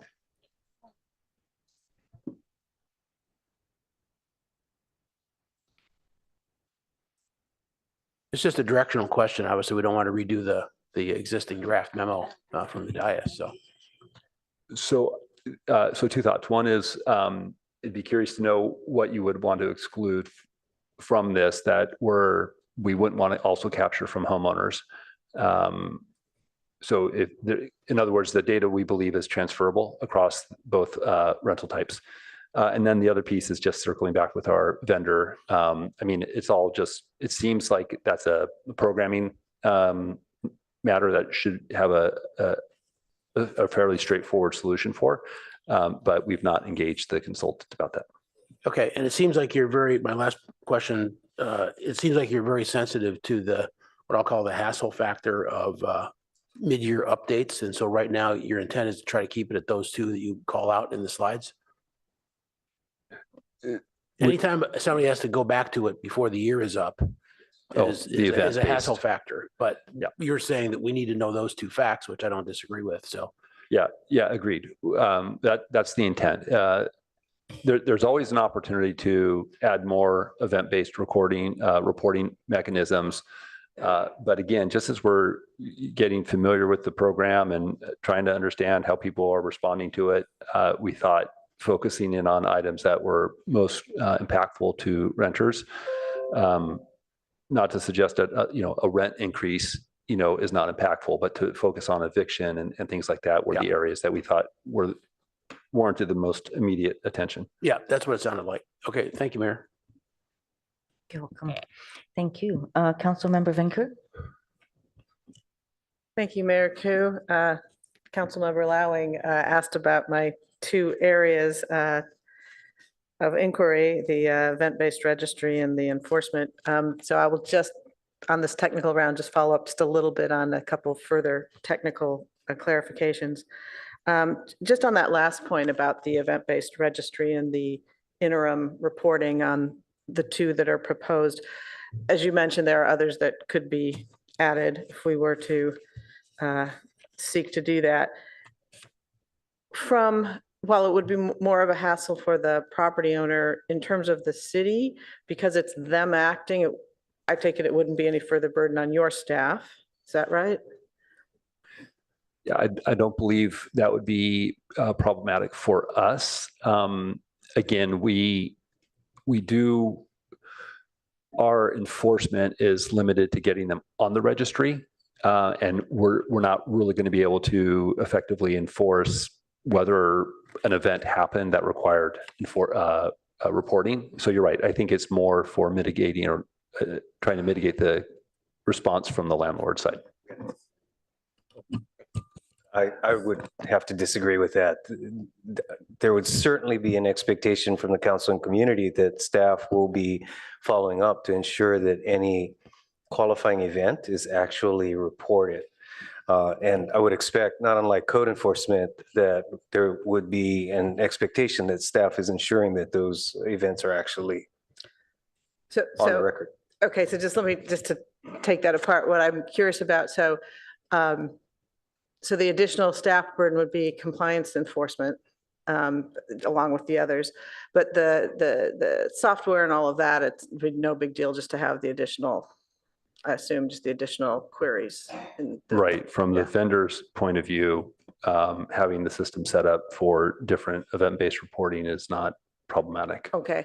So if we move, and I'll follow up on Councilmember Lowing's questions about enforcement, just to clarify there a little bit, I understand that the proposal is to enforce compliance at this point and not, compliance with the registration, not compliance with the renter regulations at this point. And I was going to ask what he asked just a slightly different way. Whereas if somebody said, my landlord appears to be, I've looked at the rental registry and my landlord appears to be violating things, we could apprise them of their private rights of action, perhaps down the road have legal services we could refer them to, et cetera. Is there an interim, and maybe, I couldn't tell from the answer to his question if this is what you contemplated. What I was wondering is if there's an intermediate thing we could do. And so my question, I think, is both to you and to the city attorney, where we could proactively say, we saw this problem. We want to let you know about this issue. However, it's a private right of action, or we wouldn't even, we could, I guess what we would have to do is to let them know that a private right of action may be available. We can't give them legal advice. I understand all of that. But could we say, we have seen what is a possible violation, blah, blah, blah. Like, so, because it would require an awful lot of additional resources, I think, that you were talking about if we were to actually go and pursue the compliance. But were you contemplating would we just be reacting to when they notice a non-compliance, or would we be saying, hey, here it is, but you have to follow up privately? Just see the difference? Yeah. I guess my response to that is we have not anticipated being involved in that follow-up response. The best that we can do right now is to have resources available on our website that can direct people to places they can go to get help to follow through on an alleged, violation of a rent increase or some other violation. The one, and I think to your question, I think it's hard for us to even answer that really right now because we don't know the volume for every tenant who may have aggrieved about some issue. We're not going to be able to respond to all of those inquiries. There could be a couple, and that's one answer, but there could be hundreds, and that would be incredibly time consuming to even validate, yes, that there might be an issue here. But the reason we have the eviction event-based notification is because I believe that that is an area where we would want to perhaps be a little bit more aware of that, and then maybe be able to provide some additional guidance with the, as you were mentioning, in coordination with the city attorney's office. And the reason those and not the others is because that's a much more, that's a pretty significant event, right? To be evicted. And again, we wouldn't follow through on the enforcement, but we would be able to support a third party effort to follow up on any violation related to that. Jen, anything further? No, I would agree with what you just said. I would also add there is space in the ordinance for notification to renters if that's a direction of expansion that the program eventually takes. If you look at section 40, rental registry information privacy, section A, explicitly states that the city may share information about the renter's tenancy with that renter. So if we were to notice information that we think would be of interest to that renter, we could share that. As Director Light says, it's a kind of a matter of how difficult it is to find that information and send all that information out, and practically how much staff time that would take. Yeah, I was just trying to get a gauge of, could that be an intermediate thing? I mean, wrongful eviction could be all very, very fact-based, but if we know that, rent has gone up by 40%,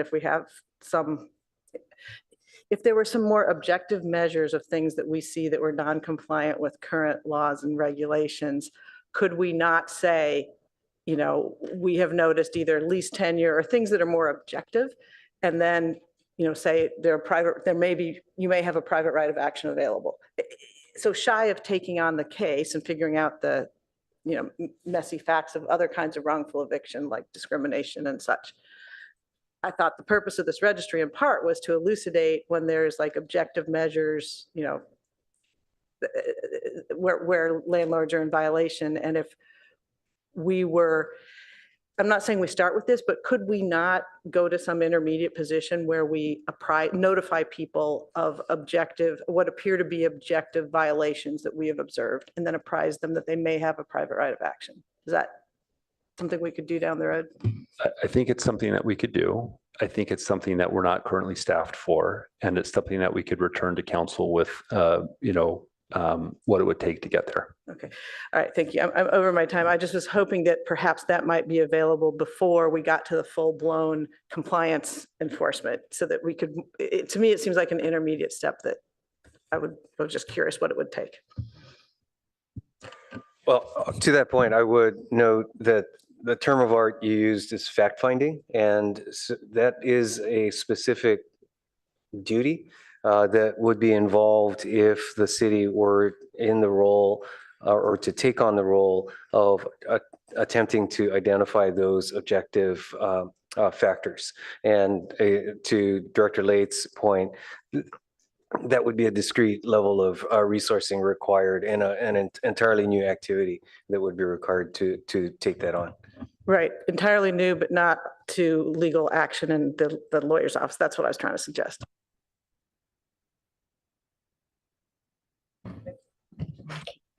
Vice Mayor Stone. Madam Mayor, I'll kind of take off where Councilmember Finger and Lowing left off, but first just want to thank staff for bringing this back and all the work that has gone on over the last couple of years to make this happen. This is such a significant first step in our ability to collect this information, to continue to inform us on current, ongoing, and future renter protection issues for an ever-growing percentage of our population. So really appreciate this work. I think we have a good draft ordinance here, but interested in seeing some strengthening. And so kind of continuing on this issue of enforcement, I know the staff report continued to mention, and we're talking about it tonight, kind of proactively enforcing violations is going to have significant budgetary implications. But then the staff report and kind of our conversations tonight is very vague about what that means. I mean, do we have a ballpark idea about what we're looking for as far as increased staffing if we were to go the enforcement route, a ballpark number on as far as budgetary implications? I mean, I've raised these concerns before, but we're really seeing an issue here, just the inherent power imbalance between a landlord and a tenant. And I feel like this data that we're collecting, some of these incidents, like Councilmember Vinker pointed out, is going to be just on its face. We're going to know it's a violation. And I struggle with this idea that we would just kind of sit back, see that, and not be able to do anything with it.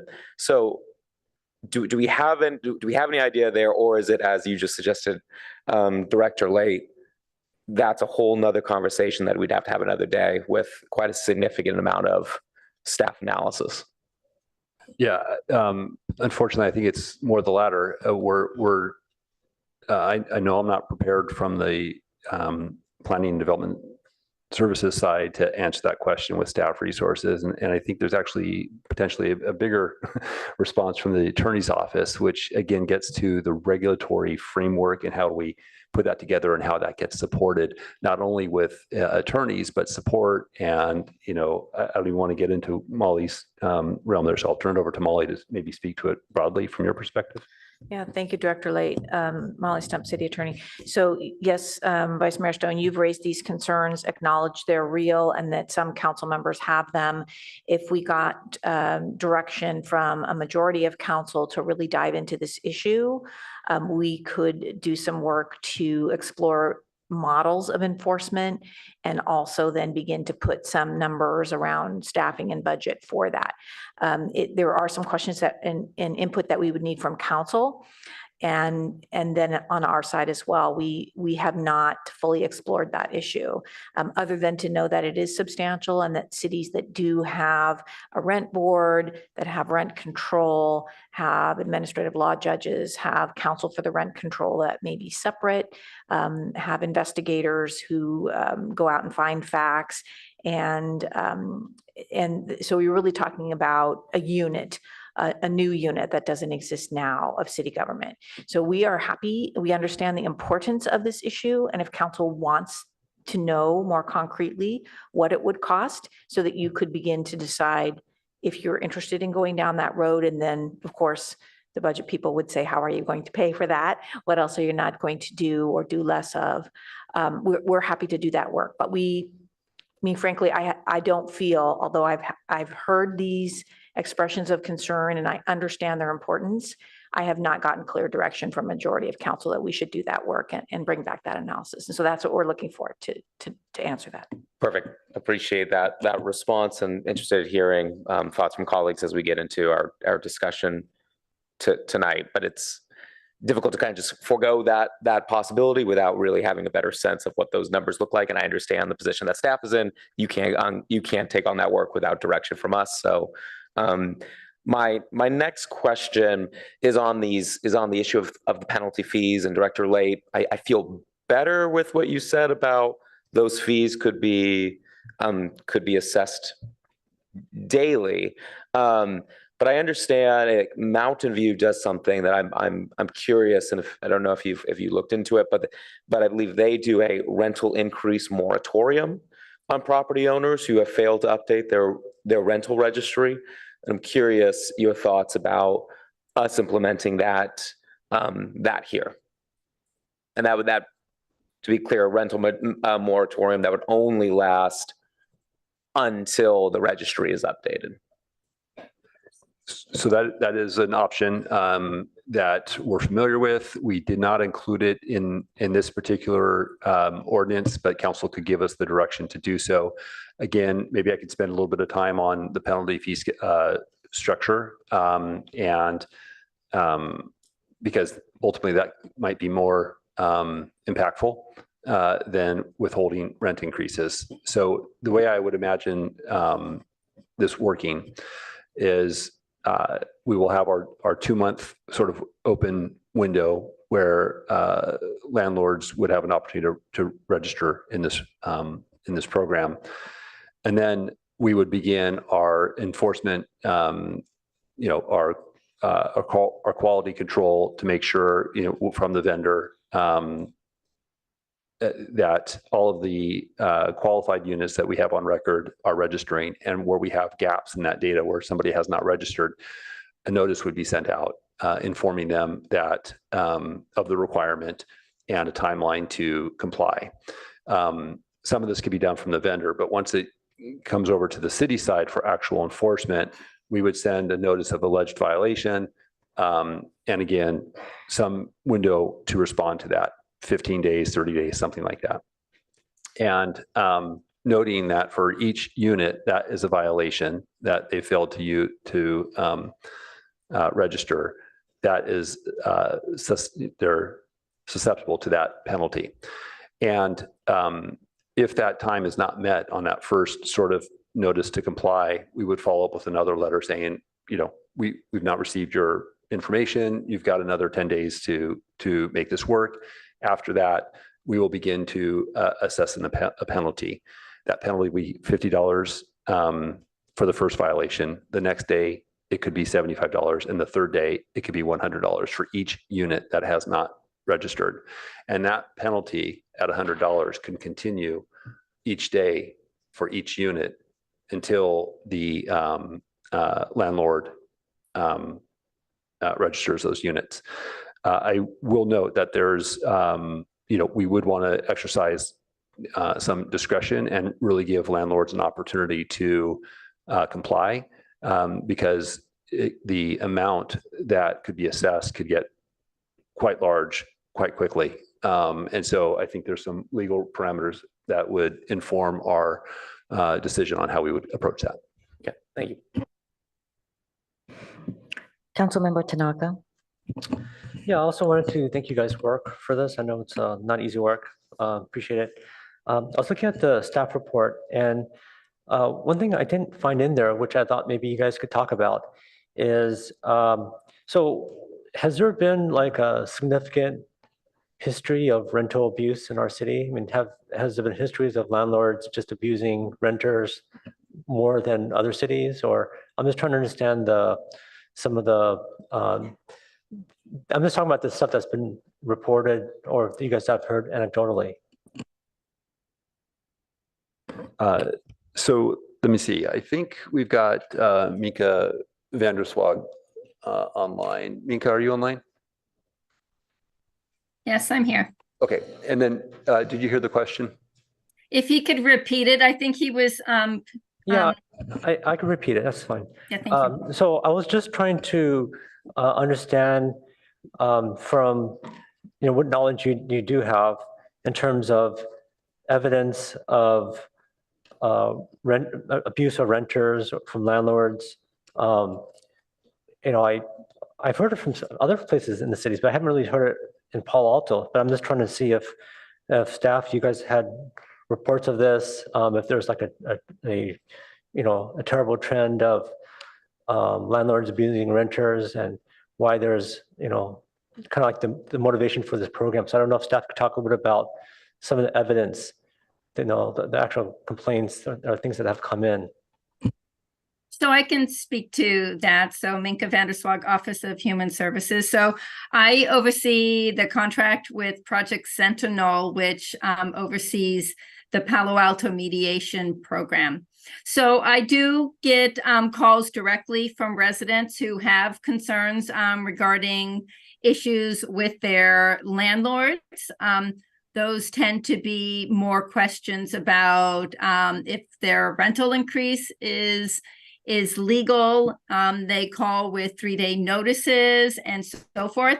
I don't have specifically right in front of me the number of calls per year. I could get that for you, but it seems to be more rent increases, eviction questions, and what's called quiet enjoyment. So that's something, for instance, a loud neighbor or another intrusive activity that inhibits their ability to enjoy their rental unit. So when I get those, I do try to do some fact finding regarding our own ordinances in 9.65 and 9.72.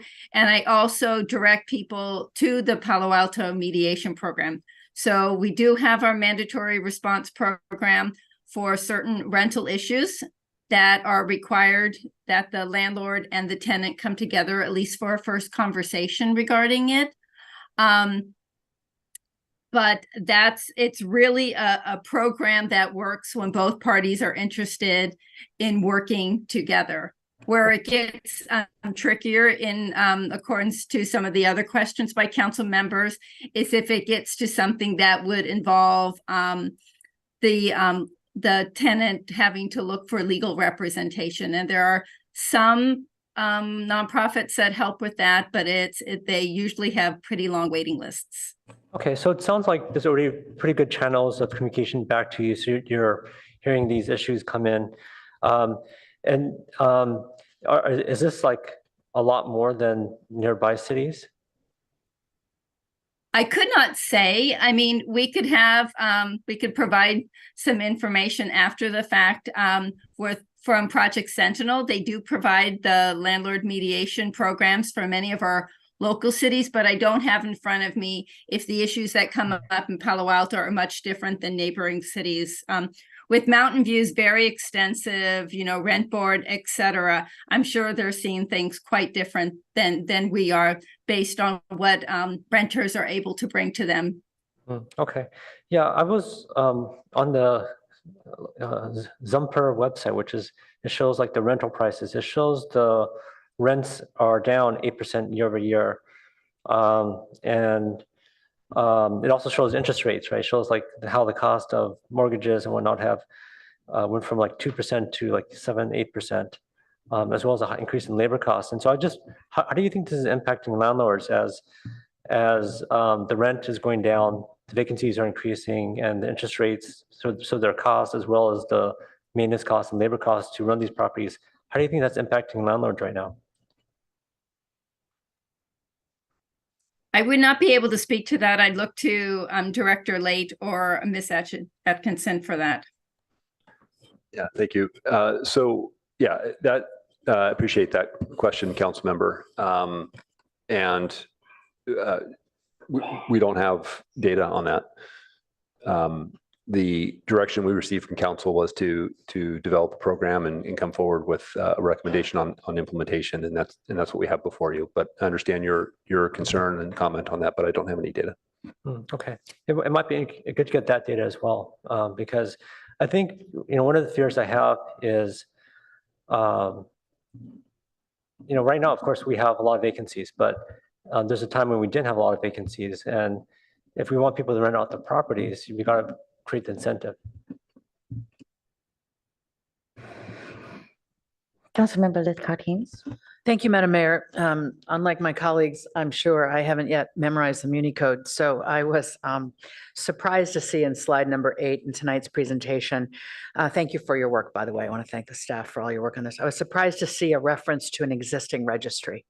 So I pulled up the Muni Code to look at this chapter 9.72, which does, in fact, which goes back to 2002. And says the landlord of each residential rental property within the city shall register the unit or units with the city. And that was in section 9.72.050. Earlier on in the definitions and findings, it says the city council recognizes that it is important to monitor and improve the processes established in this chapter on a periodic basis. So I understand that the current plan is to amend 9.72 and create a new 9.65, but what I'm feeling like is that some years ago, we had a plan in place to have a rental registry. So I'm wondering, did we have one and it wasn't really enforced and it fell away? Do we have one that is somewhat complied with and we're just trying to beef it up? Yeah, thank you, Councilmember Lithcott-Heins, for that question. I'm going to invite Mika back to help answer that question. I believe Mika, and correct me if I'm wrong, but Mika has been, Mika wears many hats, and this is one that I believe the demand of the program outstrips the resources that we can devote toward it. So, Mika, do you have more to add? Yeah, I would say, Councilmember Lithcott-Heins, that it is more of a very simple registry, and it does not ask for the complex information that the rental registry is seeking to ask. It basically asks the name, you give the address of the location, how many units you have, the owner's name, and the agent's name, if that is different from the owner. And that is all that it asks for. So it is a very static registry, and we will use the names and contacts we have when we want to do outreach for the rental registry program. But it is it has not been very well used over the years, and the information collected is just very basic. Thank you, Ms. Vanderswag. I raise it simply to try to remind us that whatever we do end up implementing, if we do tonight, the issue of compliance and enforcement is not new. And I think we want to try to ensure that we do at some point have the resources in place, staffing and budget, to make sure that there is, a bark to our bite. To Councilmember Tanaka's concerns, I just want to draw your attention to that section 9.72, which does contain findings that demonstrate the city's concerns about the imbalance in power between landlords and tenants. There are a number of issues stated. It is old, but I think we would all agree that those issues have only increased as we have become a more expensive place in which to live. I have a technical question about the ordinance, which on its third page, which is packet page 252, spells out a very small number of items that landlords must provide when they register, including the address of each rental unit, the name and contact info for the property owner, manager, or landlord. And I guess I was expecting that the rent amount also be required to be inputted. And I note that in the next section, it does say the city manager or their designee shall have the authority to require or request additional info, but I would love to know why the unit's base rent is not required to be inputted, and it's really just the landlord's name and contact information and the address of the rental unit that is specifically called out in the ordinance. Sorry, yes, that could be added. It is a part of the administrative implementation that we are asking for that data. But any reason we couldn't include that as a, yeah. So if that's the council's desire, we could add that as one of the basic minimum requirements. Thank you. Madam Mayor, I have two more technical questions. Would it be okay to proceed? Okay, thank you. I would love to understand what attachment F is about. It's called the Draft Rental Market Policy Questions, and it's just not clear to me what we're proposing to do. They're very interesting questions, and it indicates the aspect of the registry that would answer or yield an answer to the questions. But I'm wondering who is going to be charged with asking these questions? Or is it simply a way to reverse engineer whether the registry is getting at the things we want answers to? Yeah. I'm not sure if it's reverse engineering or more just sort of trying to, understand what questions, when we were first trying to understand what are the future policy considerations that we might want to be aware of, what data would we collect that would be helpful for us in the future? And so we went through an exercise of trying to identify, okay, well, here's the data we can collect. How would that be helpful to us to answer a question in the future? If we had the adequate staffing and budget with which to answer those questions. Yeah, I mean, this is data that we could collect, and then as part, we do anticipate doing annual reporting and sharing that information with the council. That's part of what we envision as staff work associated with this, and based on we think it may take some time to develop see some trends there, but if we do, that's the kind of information that we would flag for the council, and then we can have a conversation as to whether it requires further study or analysis. Okay, thank you. And my final comment in this technical round is, it sounds from the Vice Mayor like Mountain View has a rent increase moratorium that lasts until the registry is updated.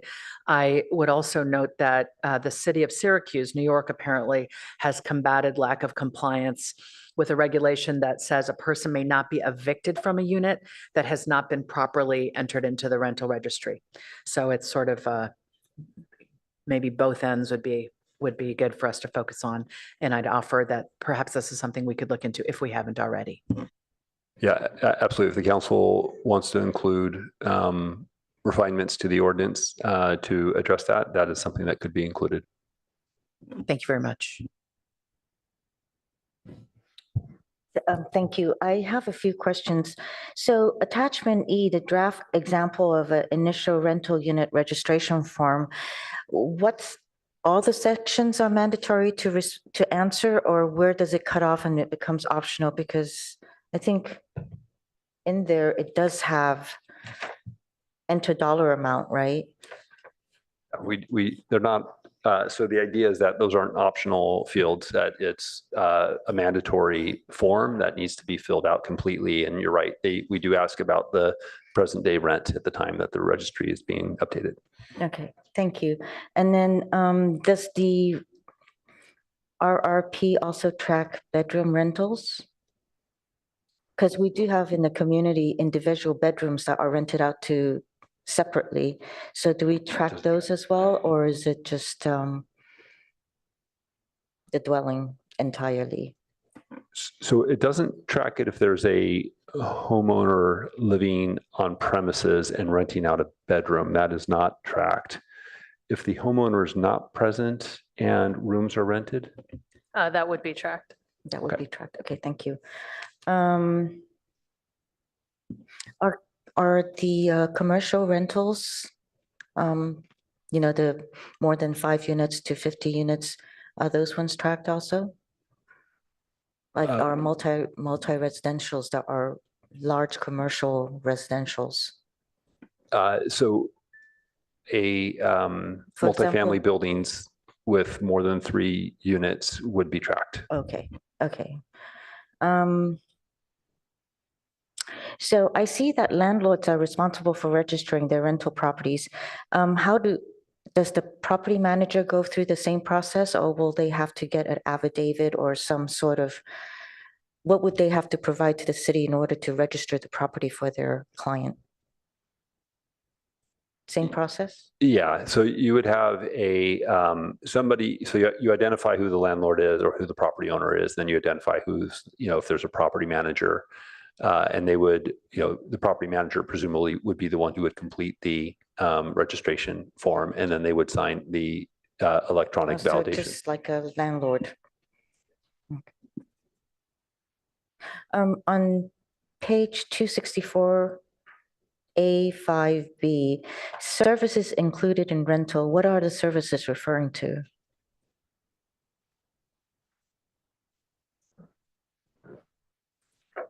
What was the number again?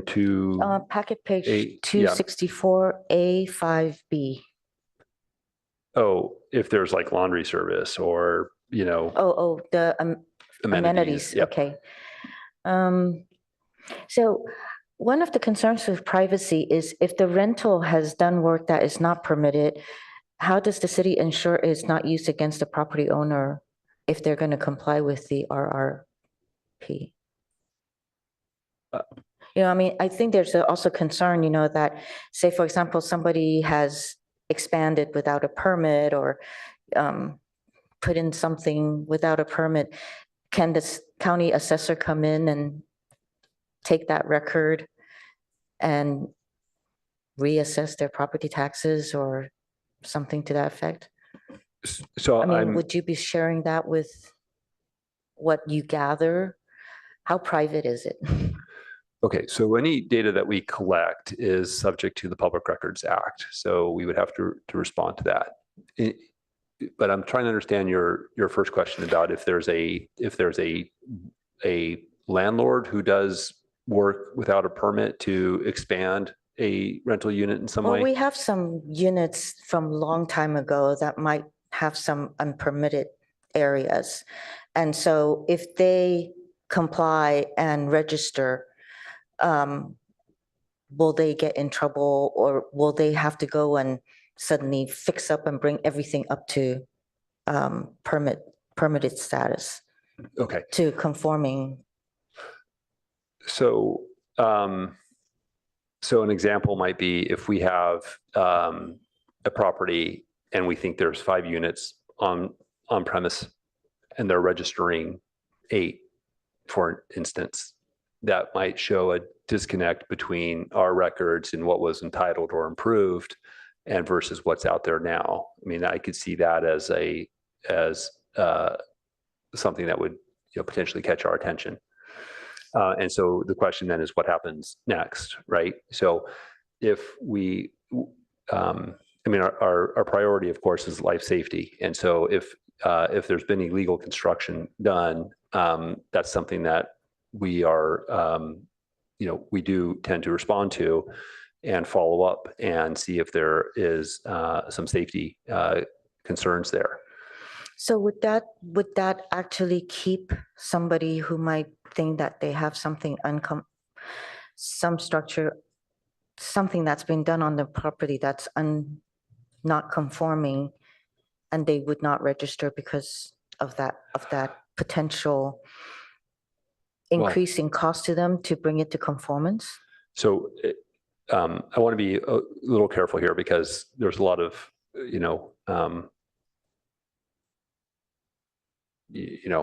it's hypothetical and it's hard to know what a particular landlord may or may not do based on circumstances, but there is a responsibility by every property owner to obtain permits for work done to the property. And it's the city's job to ensure that it's done in accordance with safety codes. So if we become aware of a rental unit that was created without the benefit of permits, that's something that is likely going to get our attention, and we would conduct an investigation on that. That's not so much a rental registry enforcement, but rather work without permits, which is part of the everyday work that we do from our code enforcement program. Okay, I just don't want to be an obstacle in people actually complying with the registry. So I don't know if there will be, but certainly hope that it won't be. On packet page 269, it says rental unit owner occupied or property manager / landlord occupied. I don't know how it can be a yes or no answer, because once it's a owner occupied, won't it be taken off the RRP? I don't know that it comes off the registry. Again, if there is a unit that could be rented but may not be rented at the moment it's being registered, that's still a data point that we're interested in collecting. Okay, so you're collecting for the data point. I see. Okay, I understood.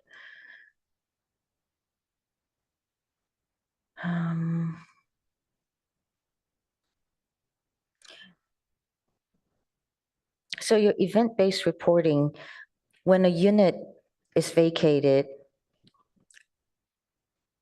the time that it's on the market for releasing, we would have to, I mean, it would need to be reported in the registry. So be it a 1 week period before it re-rents, and that 1 week period is vacant, or 2 weeks. Is there a length of time before they have to register, or, because sometimes they're not out there very long?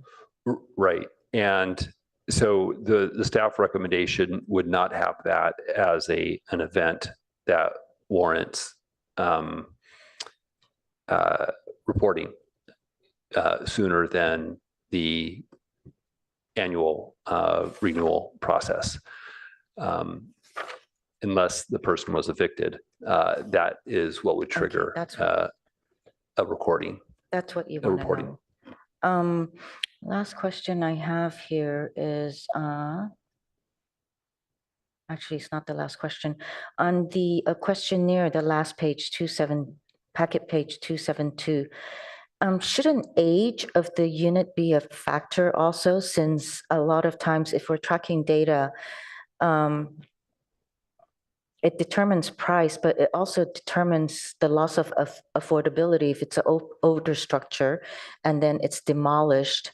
So then we won't have the naturally occurring affordables, but instead now it's switched into a market rate luxury type. Should age be a factor that you want to kind of track as well? Yeah. So on that packet page 272 is again a list of policy data that we would collect and how that might inform certain policy study or direction from council. If you go to attachment E, which is the rental rental unit registration form, we do ask or we anticipate asking for information about when the property was built or when the unit was built, the residential unit was built. Oh, okay. And I see that it also has, when was it significantly remodeled and so forth. Correct. Okay, so you're tracking it from there. All right. Yeah. Okay, I think that's about it. Thank you so much. I don't see any other lights, so we'll go to public comments.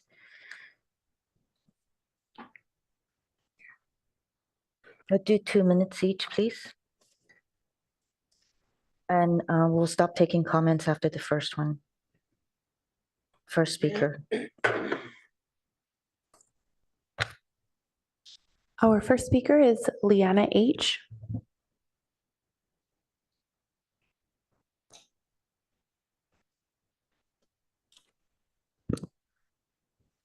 Good evening, Mayor Koo, Vice Mayor Stone, council members and staff. I'm Leanna Hunt, a resident for the past 54 years in Palo Alto, residential realtor for over 33 years. And I do work here in Palo Alto as well as the Mid-Peninsula. However, I'm coming to you as a resident only this evening. I have represented tenants and property owners in rental transactions for my entire career. As stated in the purpose of the RRP, it was council's desire to learn more about the rental landscape experienced by renters and landlords. In fact, the city staff already has access to many statistics concerning rental properties through all of the public records. And as a matter of fact, I hope that you know that realtors are always willing to supply statistics concerning rental properties, and we have access to all those records that are handled through multiple listing as well as through individual realtors and their clients. The reality is that those few cities in the Bay Area which have rental registries, such as Mountain View and San Jose, show that 90 to 95% of those market reports show that evictions were caused by non-payment of agreed upon rental fees. Please take a look at those city records in those cities to see the reality of these very few eviction records available. We know that tenants' rights organizations have spoken in favor of a registry as some sort of panacea for rental rates and availability of rentals in this community. In reflecting upon my 33 years handling rentals and representing tenants in constructing leases, we know that the community has rental rates that Your time fluctuate is up. with supply and Thank you demand. for your comment. Our next speaker is Marcus W.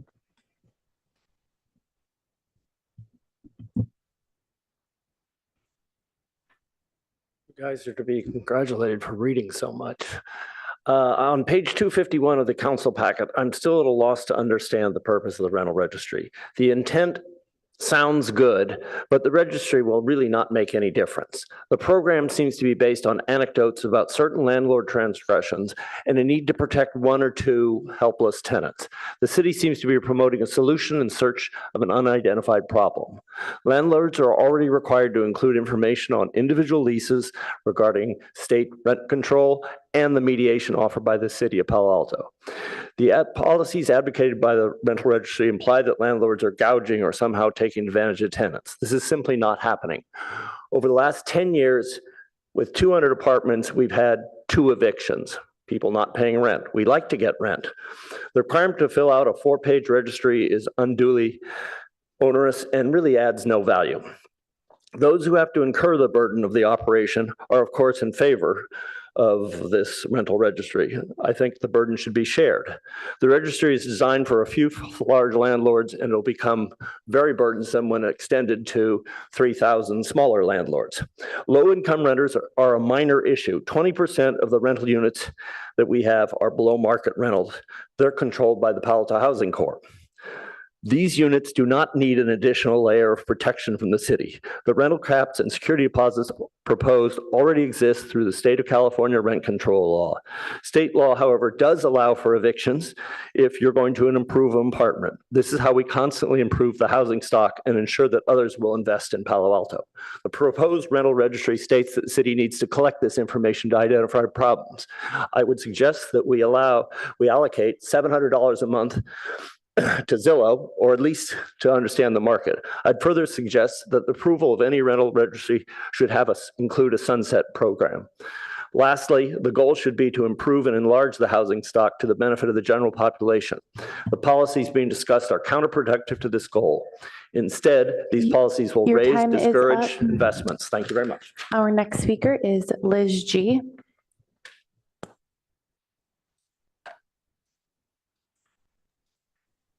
Thank you, City Council. I do want to bring forth that it would have been really nice to have a full 3 minutes. I have worked and coming before you for now going on over 10 years. It would have been very nice to have a full 3 minutes on this.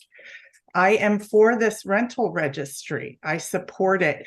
I do not feel it goes far enough. I think that it does need to include some rent controls. This has been happening in many Bay Area communities, and it would regulate rents across the board. One question I have is, a while ago, staff was asked for the definition of what workforce housing is. I still have not heard what the staff has come up for that actual definition. I wanted to talk about commercial overlays.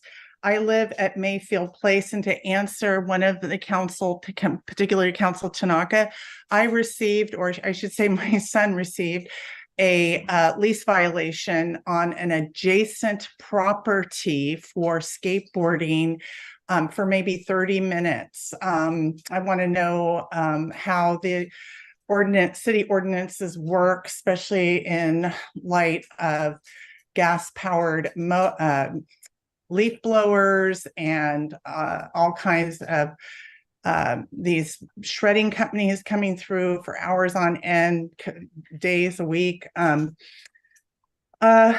wanted to also address what is meant, why are single family homes not included in this first round? I think it's really important that everybody and all rental units be included. And yeah, that's it. All for it. Thank you. Our next speaker is Hamilton H.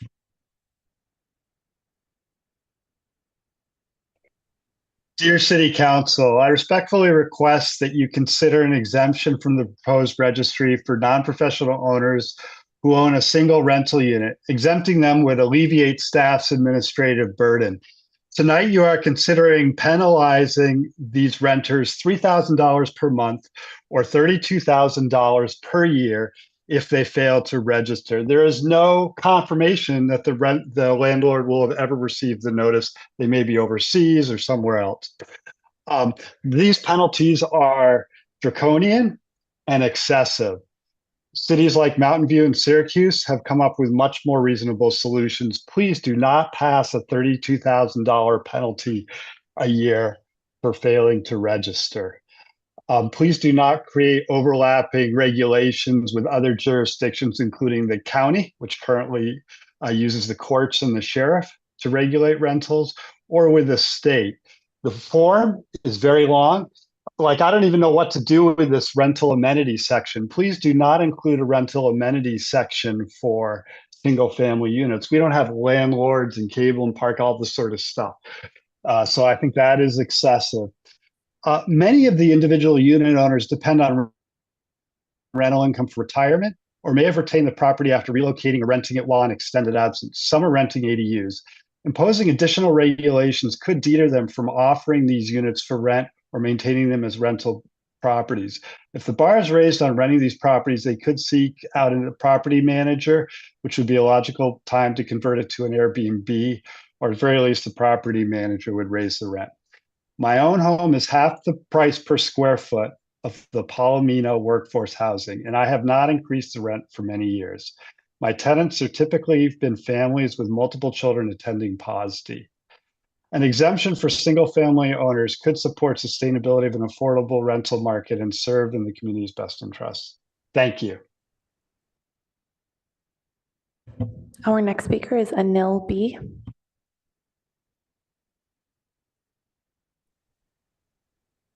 Good evening, Council and Mayor Co.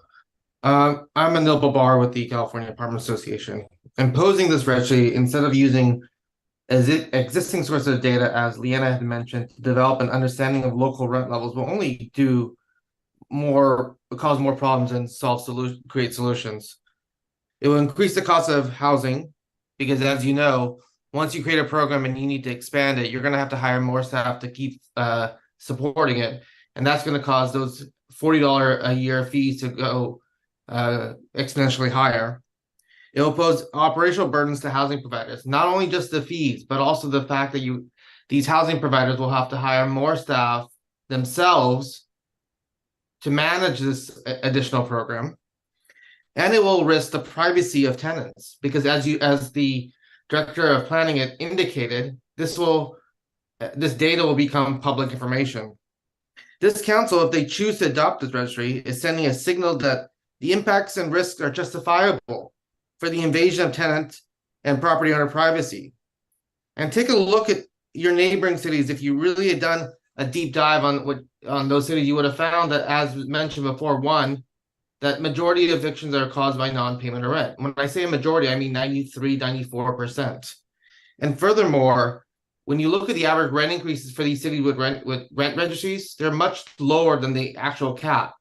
People aren't violating the laws just because that you think they are. They're staying in compliance because that's the right thing to do.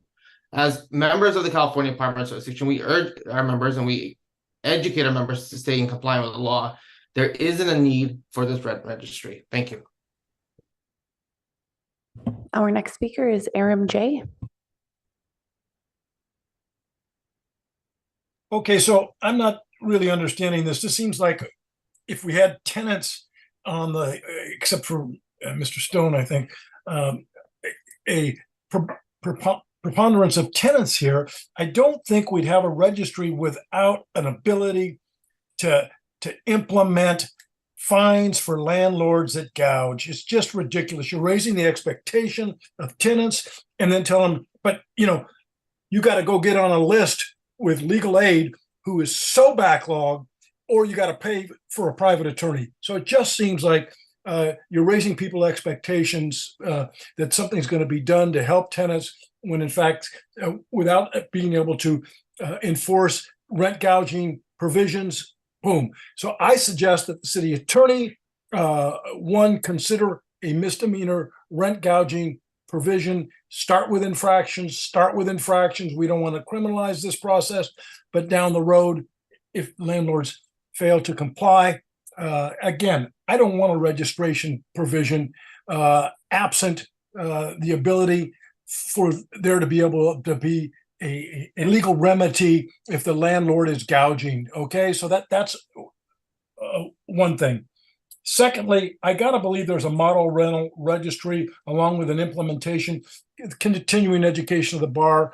The lawyers here know what that is, and Molly Stump certainly does, so that we don't have to, start from the beginning on this. And then with an $83 million budget surplus that, of course, Mr. Shikata claims it is non-existent, why are we going to only have one $70,000 employee enforcing this? That's ridiculous. It's going to turn out like the leaf blower ordinance, where you've got one person tasked with doing that with hundreds and hundreds of violators across the city.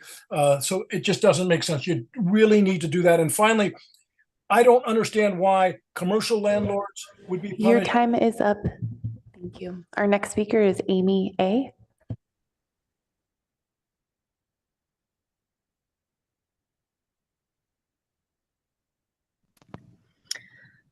Hello, this is Amy Ashton. I'm Executive Director of Palo Alto Forward, and we are in support of the rent registry for all the reasons discussed in the staff report. Without good data, we can't have good policy.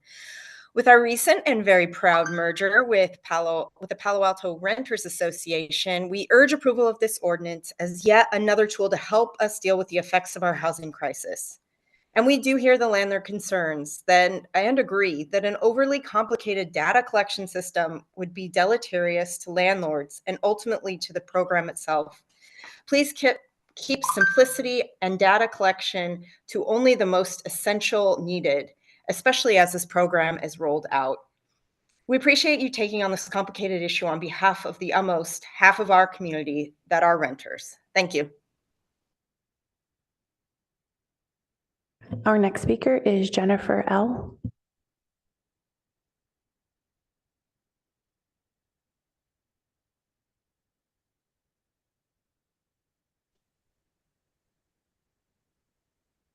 Hello. I'm a Palo Alto resident for 23 years. I'm against the rental registry. Data suggests that there are limited complaints about landlord violating laws and causing tenant problems. The city of Palo Alto are working with Project Sentinel to address the issues, and they are doing good jobs and have resolved a lot of problems. I did talk to the Project Sentinel and Palo Alto mediators and got information about the rental complaints.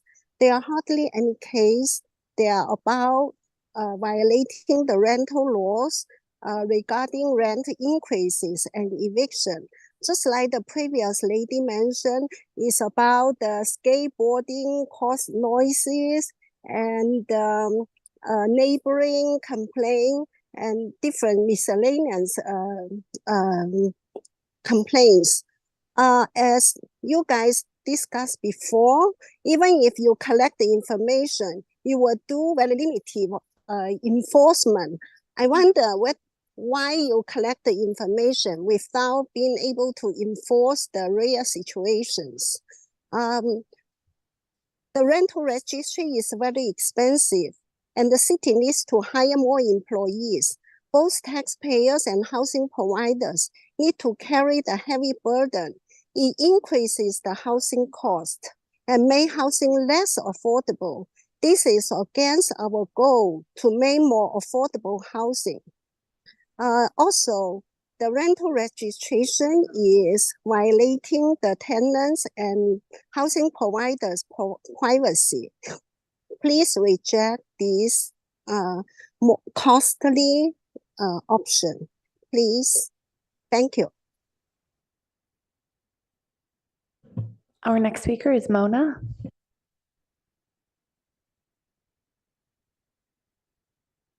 Hello. Hi. I'm trying to figure out for the last 2 or 3 years, it seemed like everywhere people just have this mentality. Everybody say, get the landlord, get landlord, get landlord. Those are villains. Those people are villains. But the fact is we are just regular human beings. We're law-abiding citizens. Only a very few people probably are bad. Then they violate the rental laws. They, increase the rent over 10%. But it seems like a city, everyone is more concerned with renters. How about landlord? Do we have any protections? Do we have any right to the privacy? Everyone in the city doing a business, do city require every business report their income, report their revenues? Do they ask a commercial rent, property? Do they ask them how much they rent? Each of the room, how they rent? Do they ask restaurant owners to how much they make every month? Do the rental registry only say, okay, for the renters to report landlord?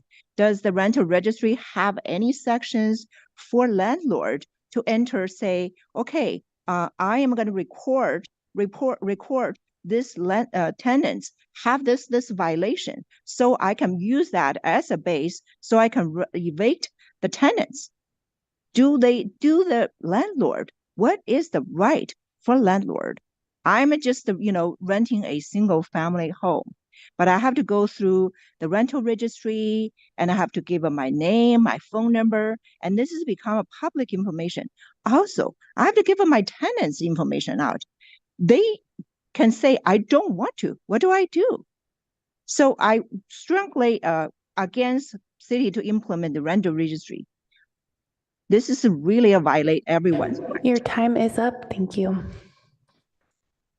Our next speaker is Tom G.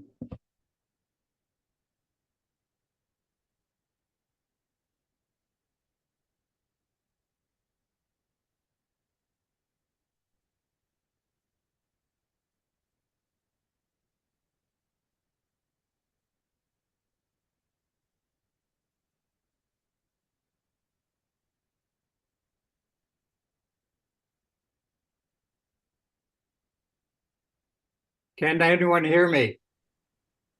Yes. Thank you. Madam Mayor, Vice Mayor Stone, council members, and staff, thank you for giving me the opportunity to talk. My wife Helen and I are 51-year residents in Eichler in the Los Arboles tract in South Palo Alto. I have a simple question. I'd like to know what problem you're trying to solve with the registry that merits making a legal requirement on myself and my family to reveal a portion of our personal finances. And the fact that questions on how the data may or may not be used, to me, is not justification for that intrusion on my privacy. And in fact, it somewhat frightens me because if I look at some of the flippant comments that have been made about adding more questions and adding other events, it sounds like you're authorizing a two-person board to have unlimited ability to begin questioning my business activities. And also, I don't know what the other events are. It's the entire activity sounds terribly open-ended without a specific goal in mind. Again, I think if not careful, this is becoming personally intrusive on both the landlord and the tenant, as the previous person mentioned. Thank you very much. Our next speaker is Emily Ann R. Hi, Madam Mayor. Thank you. Hi, Madam Mayor, Vice Mayor Stone, and members of the City Council.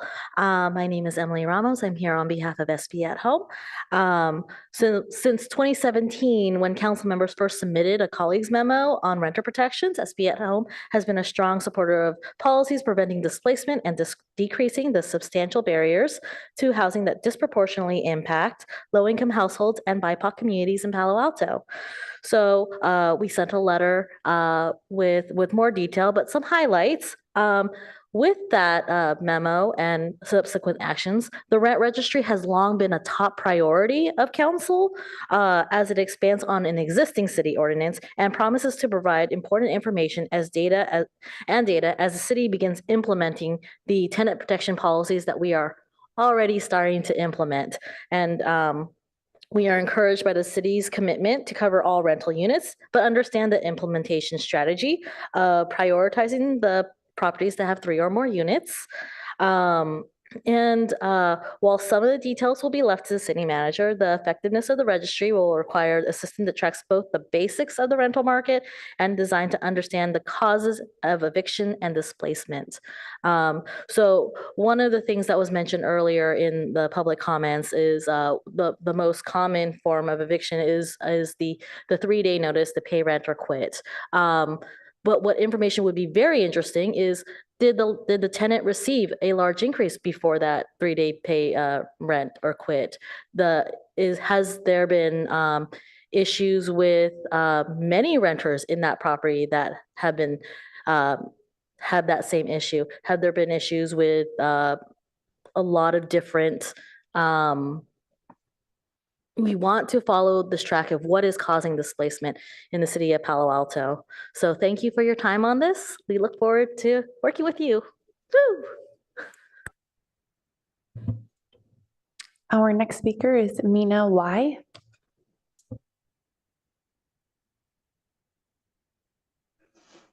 Hi, my name is Mina Young. I'm a homeowner and a board member of Business and Housing Network with thousands of members, mainly immigrants, seniors, who would be very much impacted and scared away by this rent registry. So please reject this proposal. It's very unfair to the housing providers who have limited resources and will be punitive if they're not able to answer them correctly or with any misunderstanding. It will be just setting up traps to increase their legal costs. So please reject that. And based on what I hear, some other jurisdictions, they show data. Most of the problems are because of the non-paying tenants. That's the problem with the rental market.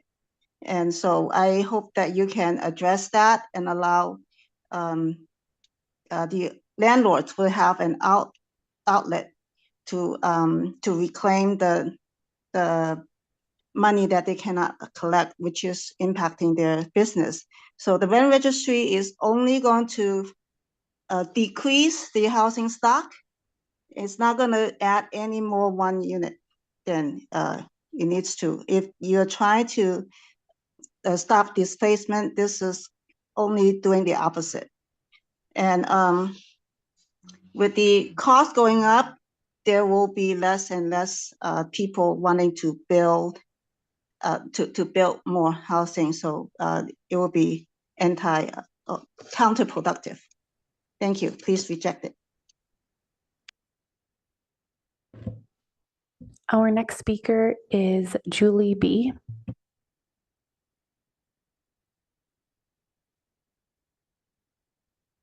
Hello to Mayor Koo and the other members of City Council.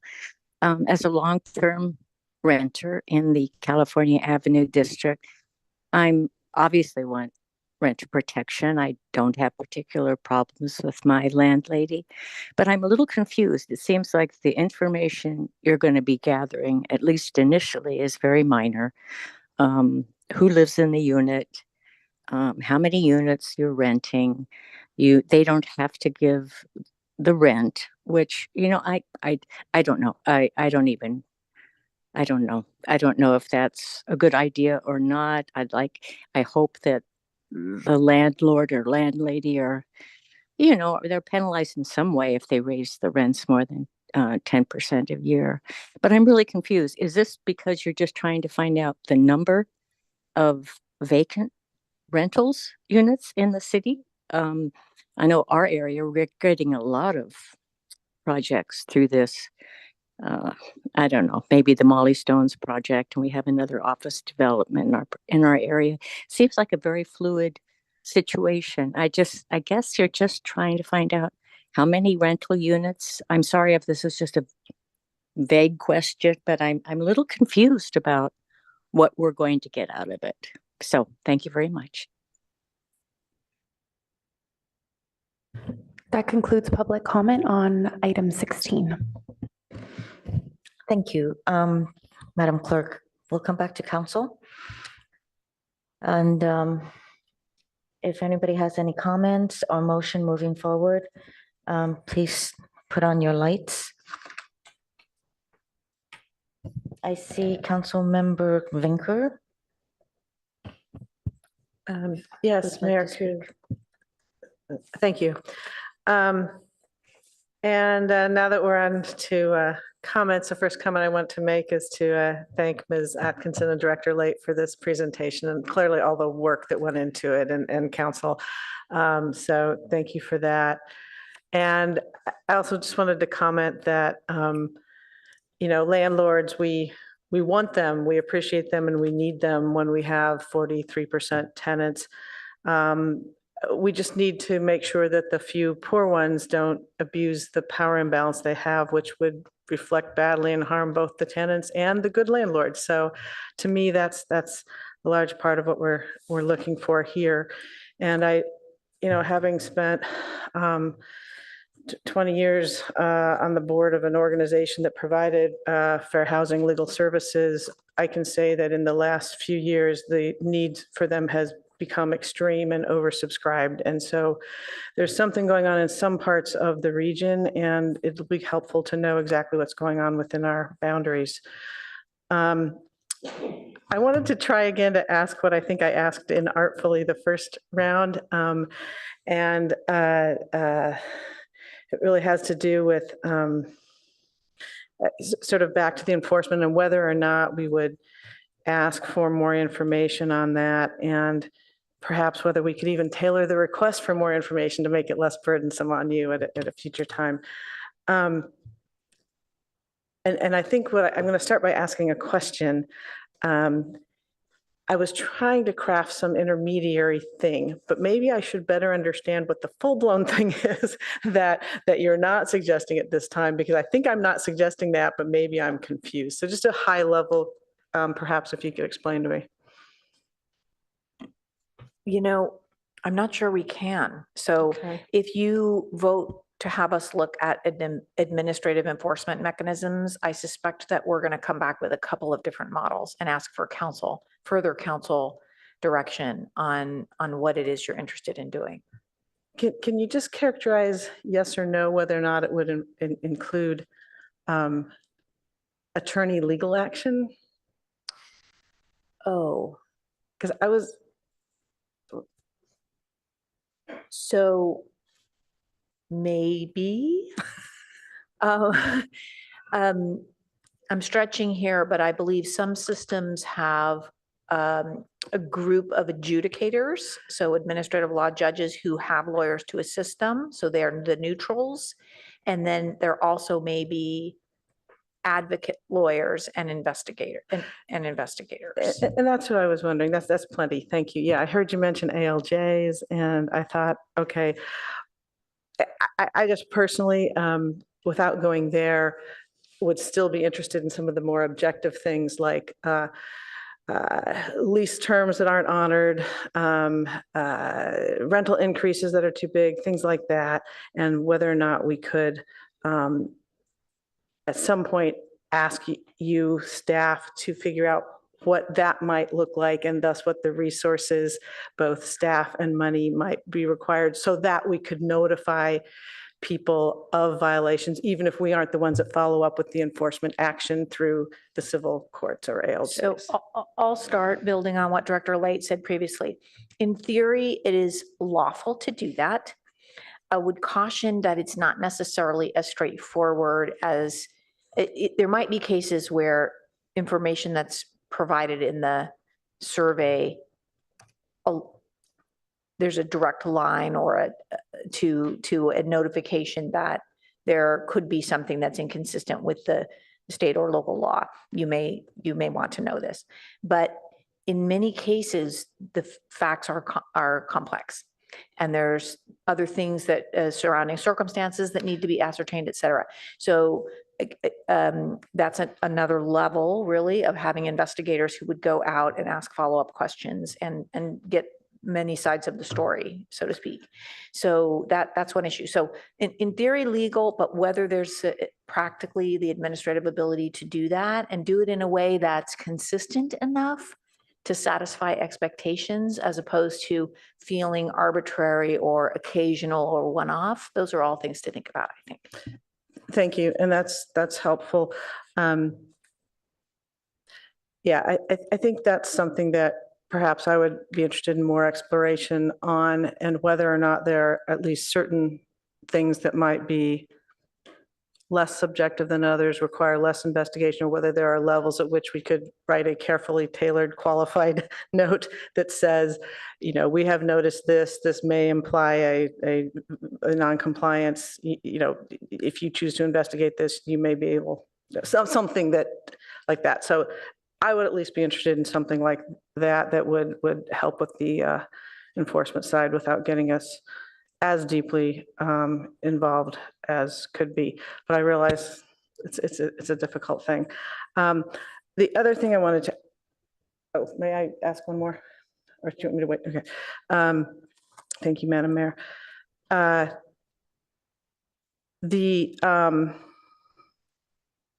guess I would just say, and back now to the event-based reporting and the interim events.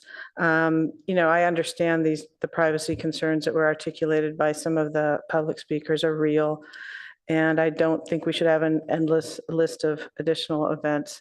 But I do believe that rent increases and new tenancies are something that I would like to see added. I understand that takes some additional staff time in terms of registry compliance, but they seem significant enough to me to be something that we would want to consider, particularly because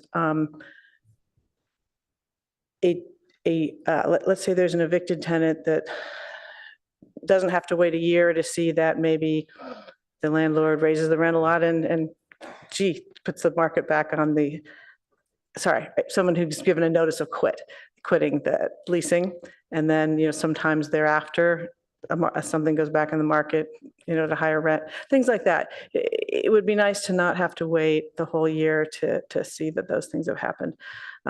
So I would just like to see those two added, and those are my comments for now. Thank you.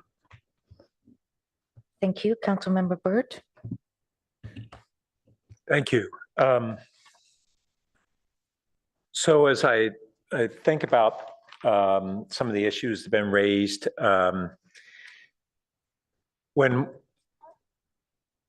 landlords are really operating as a commercial business, it's really very similar to the business registry, where we're trying to gather meaningful data that will help policy decisions, that will inform us about trends, and perhaps identify issues. It does cause me to really think more about something that we don't really have to decide tonight, which is over the next couple of years, would we want to include all essentially non-commercial renters? So if someone owns a single ADU or a single house and they're not in the business of renting as a business per se, would we or wouldn't we want to include that? And I don't have a clear answer tonight. One of the things that was popping up earlier on the mayor's questions on reporting, I was taking that to be more of an issue on ADUs, that we have a lot of legacy ADUs that preceded our current ADU regulations, and they're non-conforming or at least non-permitted ADUs, even if they might be conforming. And I think we're going to have a dilemma over whether we're going to discourage ADUs through a registry program if somebody just has, if that's all they're doing is renting an ADU. I don't know the answer to that, but I think it's going to be an important question going forward. And then I am interested on, can you share with us Mountain View's enforcement mechanisms?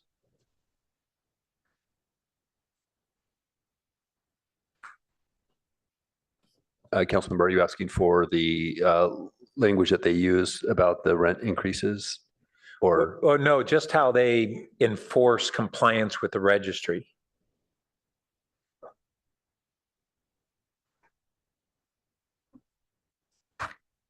Mountain View, similar to other jurisdictions,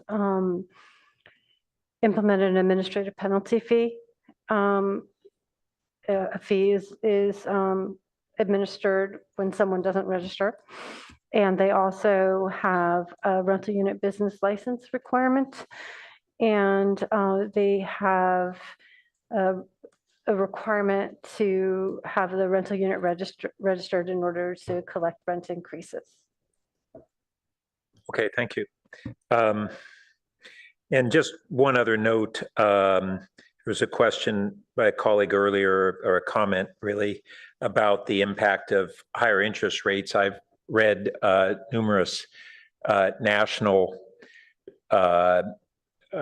reports on impacts of interest rates on the rental market. And what has been the consensus of those reports is that higher interest rates, which are reducing ability of people to buy homes, is actually increasing demand in the rental market and firming up that market from what it otherwise would be. There are other factors locally that are going on rental prices, but just that factor on interest rates, that seems to be the consensus.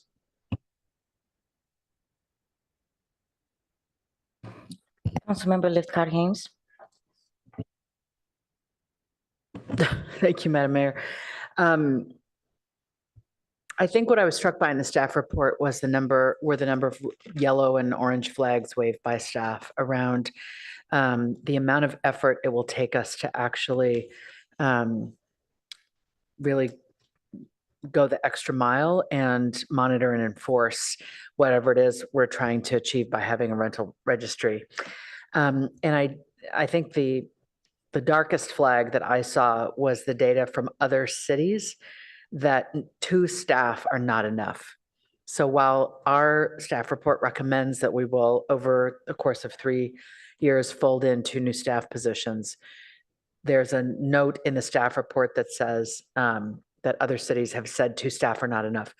So I am very interested in staff coming back to us and telling us what it will cost to really properly fund the monitoring and enforcement piece.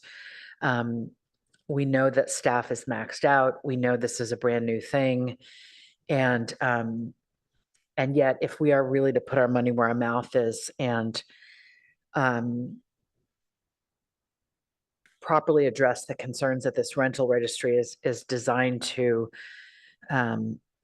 facilitate an understanding of, we are going to need to allocate staff and budget resources to this So I think I joined some colleagues in that request, in the appetite for accurate information on what it'll take to really see this all the way through. I want to also note that I read a concern somewhere from the community, I'm not sure if it came in a letter, that there's the potential that rents might be increased prior to the implementation of the registry. Should we go in that direction? And, what can we do to make sure, I think one of my colleagues raised this point, maybe Councilmember Long, somebody else, sorry. How are we going to know if the baseline is in fact the baseline, or if there were changes made prior to the implementation, should there be such? And finally, on the right to counsel, in addition to monitoring and enforcement, there is this sort of terribly inadequate reality that the civil courts are tenants' current mode of recourse. And I understand in the packet that staff has been following up on what the county is planning to provide by way of right to counsel for tenants. And when you come back to us with more information on properly or adequately staffing for monitoring and enforcement, could you also let us know more about what the county's efforts on a tenant's right to counsel appear to be shaping up as? It feels to be an essential element of this more comprehensive effort to protect renters, to understand that there are resources available for those who do need to take a dispute forward. Thank you. Councilmember Lowing. Thank you, Mayor. I have a few comments. First of all, a number of people have been asking, so why are we doing this? What are we looking for? And I think part of what we're looking for is just simply an audit of what we think is out there, but we might find other things. For example, some of these old ADUs might not even been declared as ADUs, but we may have some, quote, natural affordable housing that would be nice to know about. And I wouldn't be interested in, going after people because they're not in compliance with something that went up 40 years ago. And in some cases, we're trying to get some new information that's not anywhere, which is what kind of security deposits are generally being made right now, or as we talked about, what's the tenant turnover like in a particular unit or in a building? We just really don't know that. But I want to put on the table that from my perspective, this hasn't been tried here. And it's in a way, I don't want to overstate this, but in a way, it's kind of a pilot. It's kind of a first step to get some data back. And I think that anything we do in the first year is now restricted to units that are greater than 3 units. And we're not even talking about doing this for single family units, as I understand it. Is that correct, Director? Sorry, Councilmember. In the first 2 years, we're not talking about doing anything for single family homes. Is that how I read it? Right. So we're not taking any action essentially on single family homes in any sort of decision right now. And in the first year of the larger units, if we find out that things are wrong, we're going to change them. We're going to be sensible about it. So I think that we just have to say that we're trying something to get some data that we hope is going to be helpful in understanding what our policies are going to be going forward, and as well as enforcing the new regulations in the housing element. So with respect to monitoring and enforcing, it's sort of the same point.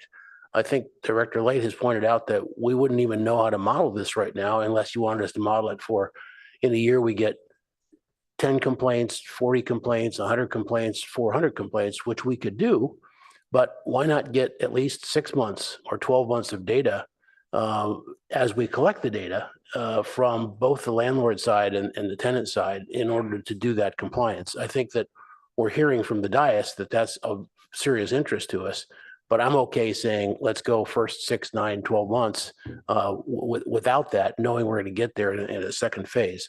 So I also want to sort of call out staff's wisdom on doing this in phases. I really do support that. I think that makes sense.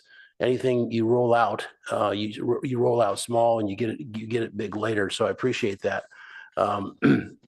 if we get to the single-family homes, I'd like to see that a half-page questionnaire with about 4 questions. Just maybe overstating it there to make my point, but I don't think we should be asking a single-family homeowner that's not a business to fill out 4-page questionnaire, which is going to cause more overhead on staff. And we may only need, the address and how many bedrooms are there, and that's in the rent, and that's good enough. Let's see, how's my time? Oops, I think I just went over. Okay, and let's see. I am not in favor, particularly in this first year, of serious penalties. We have to get compliance, but we don't have to do it unreasonably and start charging by the day.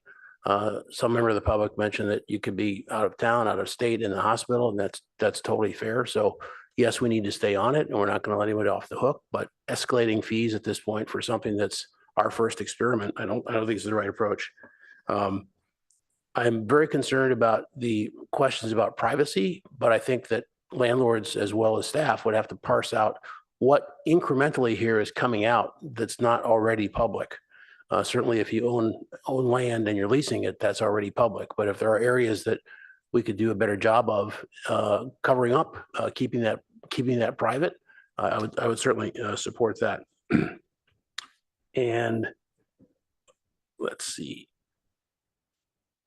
I think that's all for now. Thanks very much. But I think the staff did a good job of measuring this out and seeing how it will play out as opposed to jumping in all the way.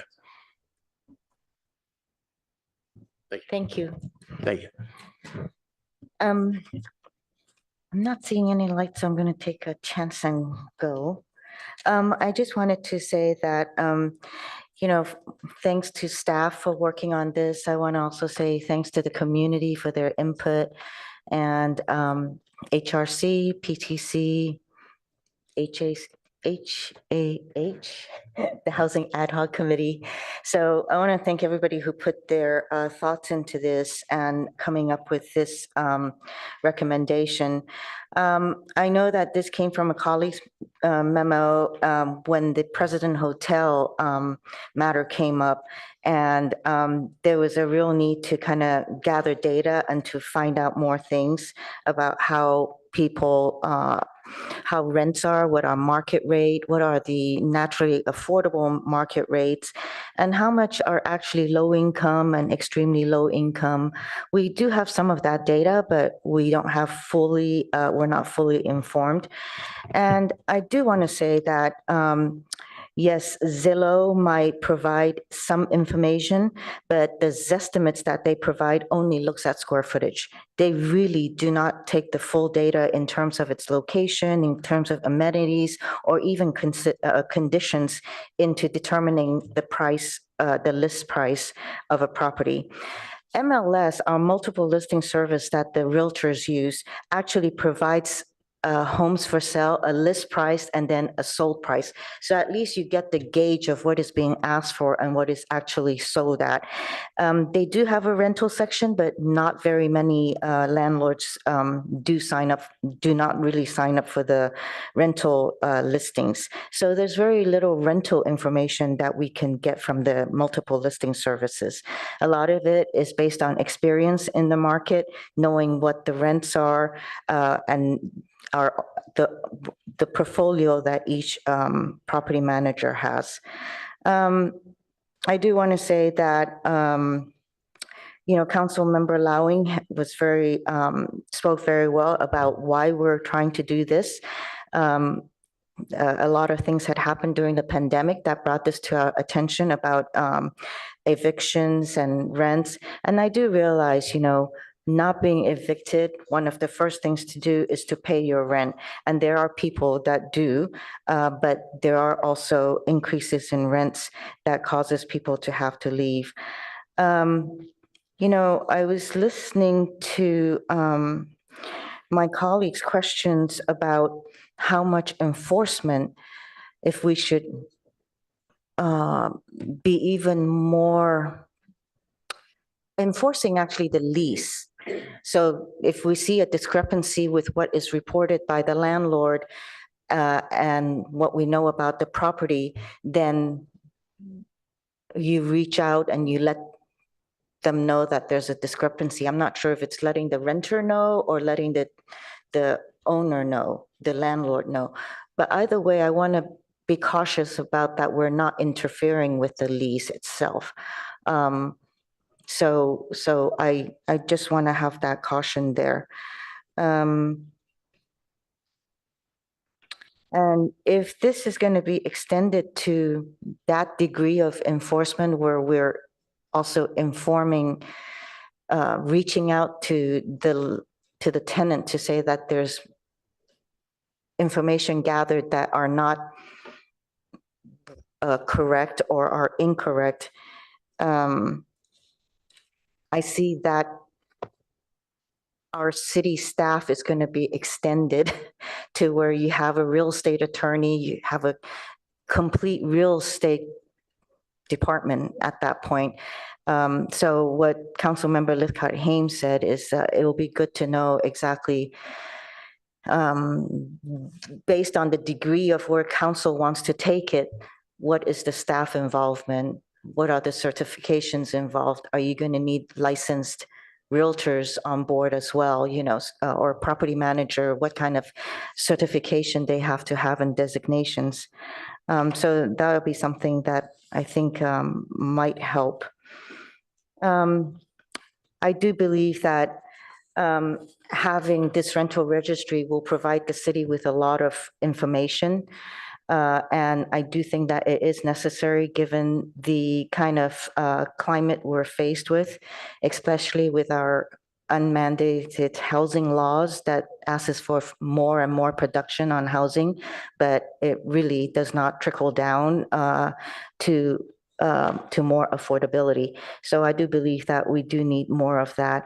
I also agree with Councilmember Burt that, you know, all of this data is collected so that we are informed about the rental market trends and housing stock, especially here in the city of Palo Alto. I do believe every dwelling should be at some point tracked, and owner should register it. So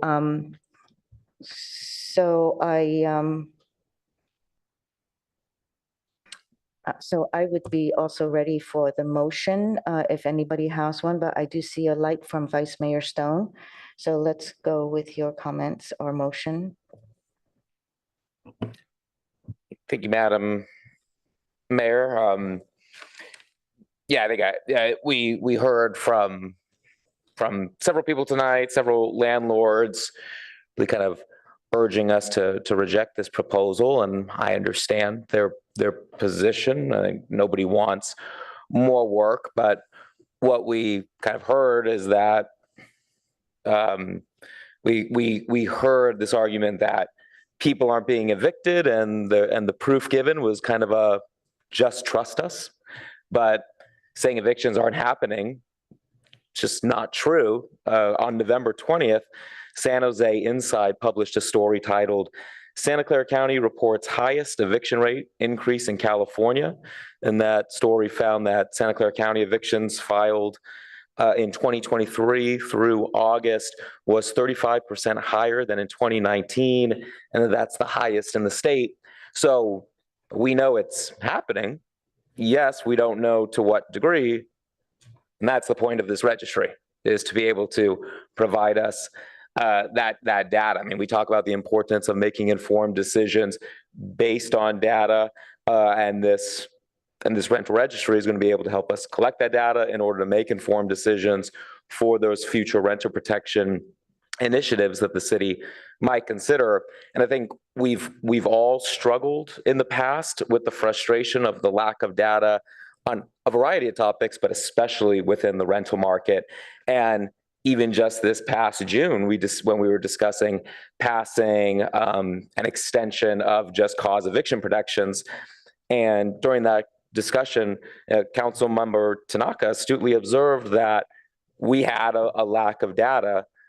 in that discussion around security deposit charges and which apartments were furnished and unfurnished. And I mean, even tonight, Councilmember Tanaka's first question I thought was a good one. He asked whether we have any evidence or trends of abuse of renters from landlords. And again, that's the point of this registry, is to be able to give us that information. So I think we all recognize the need for increased data collection, and that's exactly what this is going to be able to do. So I'm prepared to make the motion. I'll move the staff recommendation, and then I have just a couple of add-ons when we have that on the screen. I'll second. Councilmember Venker seconds.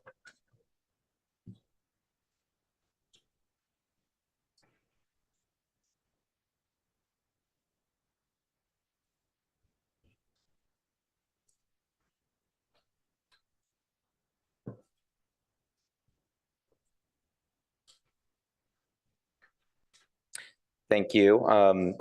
If we could add number 4, direct staff to explore possible enforcement mechanisms. And once I get all this done, happy to get some feedback from my seconder and as well as staff about how we can strengthen this language to get better direction. And then 5 would, sorry if you have that up there.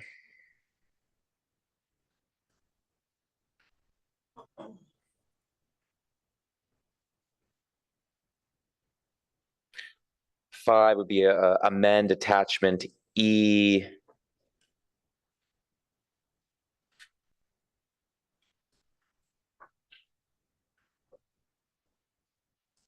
To include with an event-based registration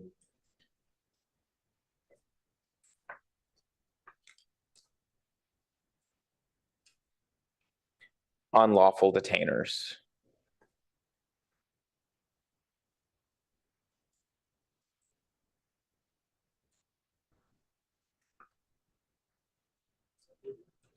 So, unlawful detainer.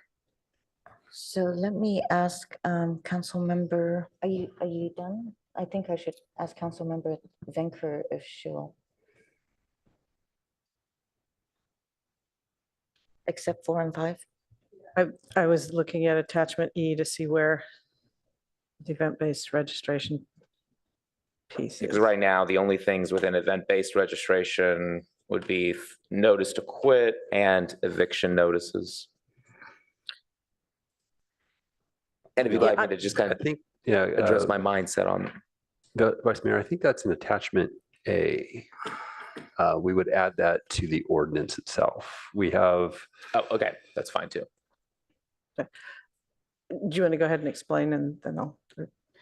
Yeah, essentially, my understanding is that notices to quit are actually fairly frequent, and I'm open up to the conversation too if we want to even remove notice to quit. That essentially that they happen quite frequently. Once end of the month comes and a bill is not paid, oftentimes tenants are given a simple notice, and apparently that's a kind of a very common thing, but is usually not a strong indicator of a potential eviction, whereas unlawful detainers typically is the triggering point for many tenants to kind of remove themselves prior to an actual eviction being issued, to avoid that kind of going on their record. I have no objection to that. That's fine. I'm wondering whether you might also be willing to include rent increases? Yep. Is this on item 5? Yeah, and item 5. And curious, Councilmember Vinger, if you have an idea of, I have that idea as well. My only concern is I don't see I don't want to create this make this too burdensome by saying I don't know how common this would be, but like a $10 rent increase. Should there be a floor of what that rent increase must be in order to make it a triggering event?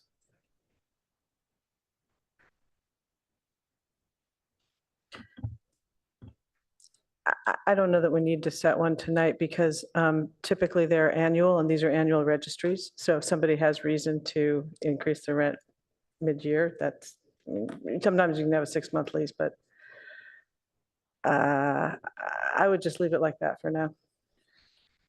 Okay. I mean, if you have a threshold, I don't object. I just to get clear, because the triggering event is when that happens, it has to be updated essentially in real time. I know there's 10 days, whereas any rent increase over the year would just be filed as of the way it's written now at the annual filing deadline. Yeah, so I guess my response would be that such a minimal rent increase, why would they bother, right? Like, I think it's very unlikely to happen. And if there was some significant reason, I think it'd be so rare that, this isn't adding particular burden. I agree with that. Okay, that works for me. Can you take a look at number 5 and see if that reflects your language?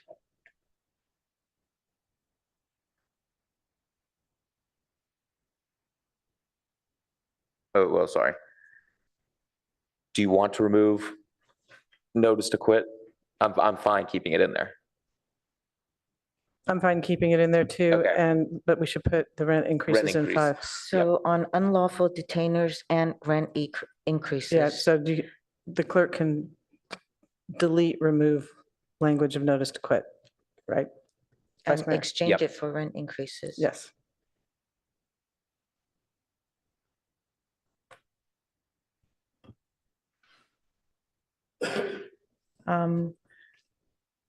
So this is your motion. Would you like to speak on it, Vice Mayor Stone? To your motion? I mean, I think mostly I think just about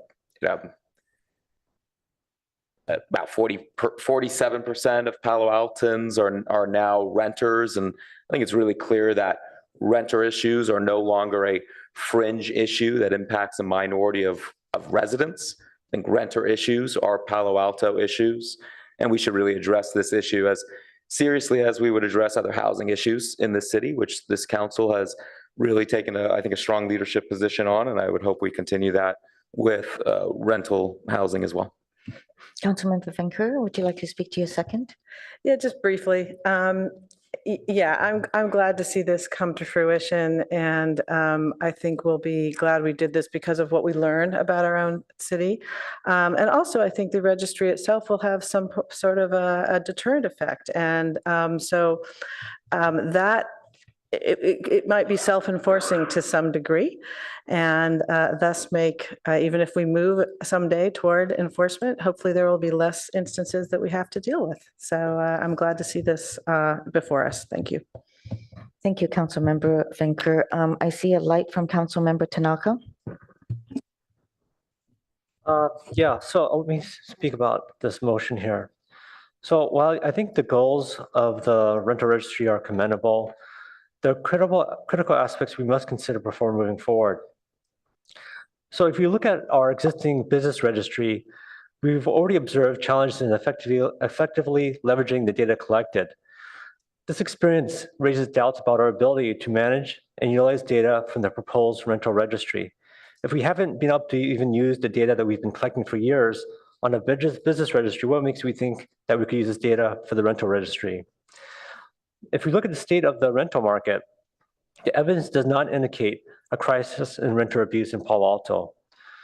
The year-over-year rental changes and vacancy rates show that the market is actually gaining in the renter's favor, not the landlord's favor. So I think we should be very cautious about implementing broad policies without a clear evidence for the necessity. On the other hand, if you look at the financial impact of landlords, rising cost, we have rising interest rates, which some landlords are underwater now. We look at maintenance costs, labor costs. It has gone up dramatically. A lot of these properties are not viable anymore. And so I think we must consider the consequence of unintended policies. The proposed penalty for noncompliance is excessively punitive. It portrays landlords as adversaries rather than allies in our community. We need policies that encourage cooperation, not conflict. The practicality of this program is questionable. Requiring landlords to report every change in unit status is burdensome and unlikely to yield significant data from other cities. So why would our trends be unique? In this age, with everything online, there are much more efficient ways to gather rental inventory data.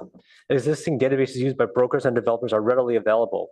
We should focus on optimizing what we have rather than creating new redundant systems. This proposal really seems like a step backwards. It's vital that we focus on a cooperative relationship with landlords to address our housing challenges effectively. Let's not rush into regulations that might have unforeseen negative impacts on our housing market. I believe that this proposal will actually decrease the rental stock in our community and make the homeless issue even worse. I think Councilmember Burt actually had a really good point also about single families rentals. A lot of families rent this for a little extra money. It's not a business. It's very discretionary. And I think this is going to take a lot of units off of the market because the downside is much more than the upside. Councilmember Lowing. Thank you, Mayor. With respect to the current motion as written, I'm still quite concerned about how the second one is written. As I stated before, I think this is something that we have to get our feet wet with, and then roll from there. So what the first plan is to do a 2-year implementation for multifamily housing, 3 units. And right now, there's no kind of second look at the motion, the way it's, at the content of the motion, the way it's written. So I would prefer to see this as sort of that 2-year implementation for multifamily housing units. And after 24 months, take a look at expanding to single family homes, which we may choose not to do for reasons discussed. So that's a concern. And coupled with that, point 4, I think we heard loud and clear from staff that kind of working on that now is going to take, a lot of work. And I'm not sure why we would jump into that unless on a timeline that would be factored in for year 2 to start doing that kind of analysis. So those are both timeline questions with respect to both 2 and 4 that I would prefer to see. And I can try language, but it's up to the maker.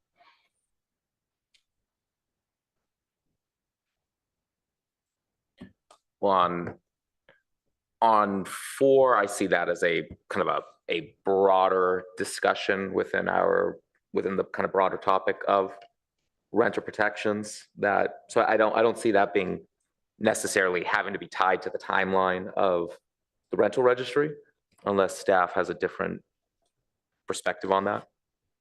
I don't see them linked in that way. I think the link has to do with understanding better what the scope is. Are you talking about a small handful, a medium handful, or a very large handful of potential issues that would require enforcement action? Yeah. So it's about scale. And I think that's what Councilmember Lowing meant. And I think it's a perceptive point. We would give you much better information if we had some base. Yeah, plus Director Late's earlier comments that, we could have 3 problems a year or 500 problems a year that we would have to look to do enforcement. And we won't know that until we put this out there and start to get some data. So it just seems premature to have that on there unless it's put into a timeline that gives the staff some perspective on that, which then would give us a year to talk about how broad do we want to go.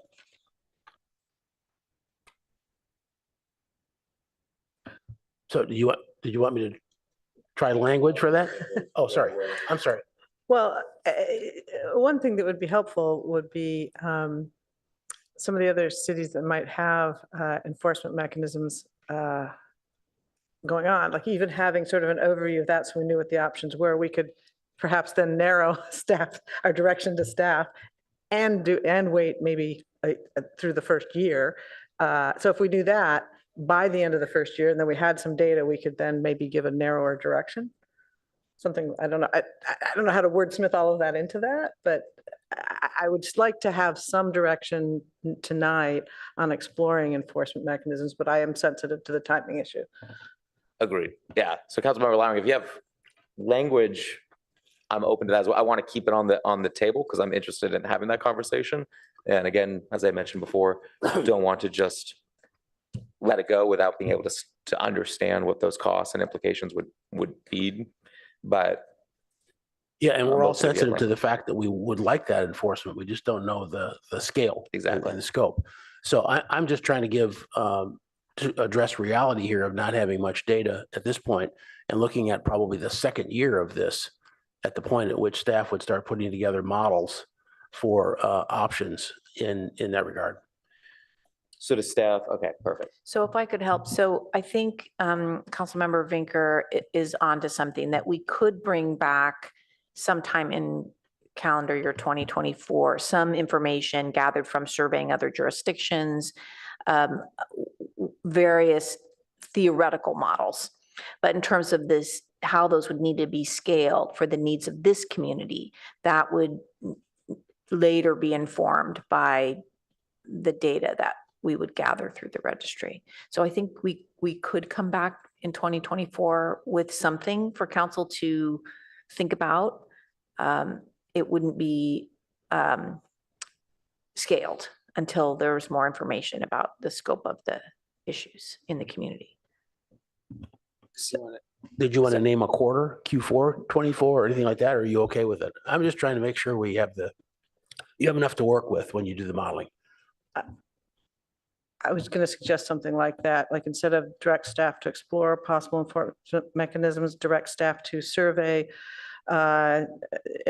existing enforcement mechanisms in other jurisdictions by year end of 2024. That works. It's fine with me. I want to repeat it for the clerk. Yeah, I think she's typing. So if you want to say for direct staff to survey existing, she's got it there. Let's see. Direct staff to survey. Direct staff to survey existing enforcement mechanisms in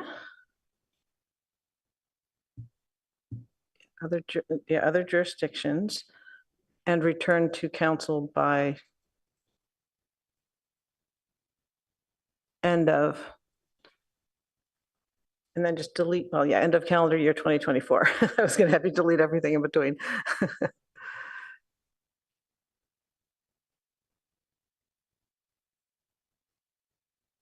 That work?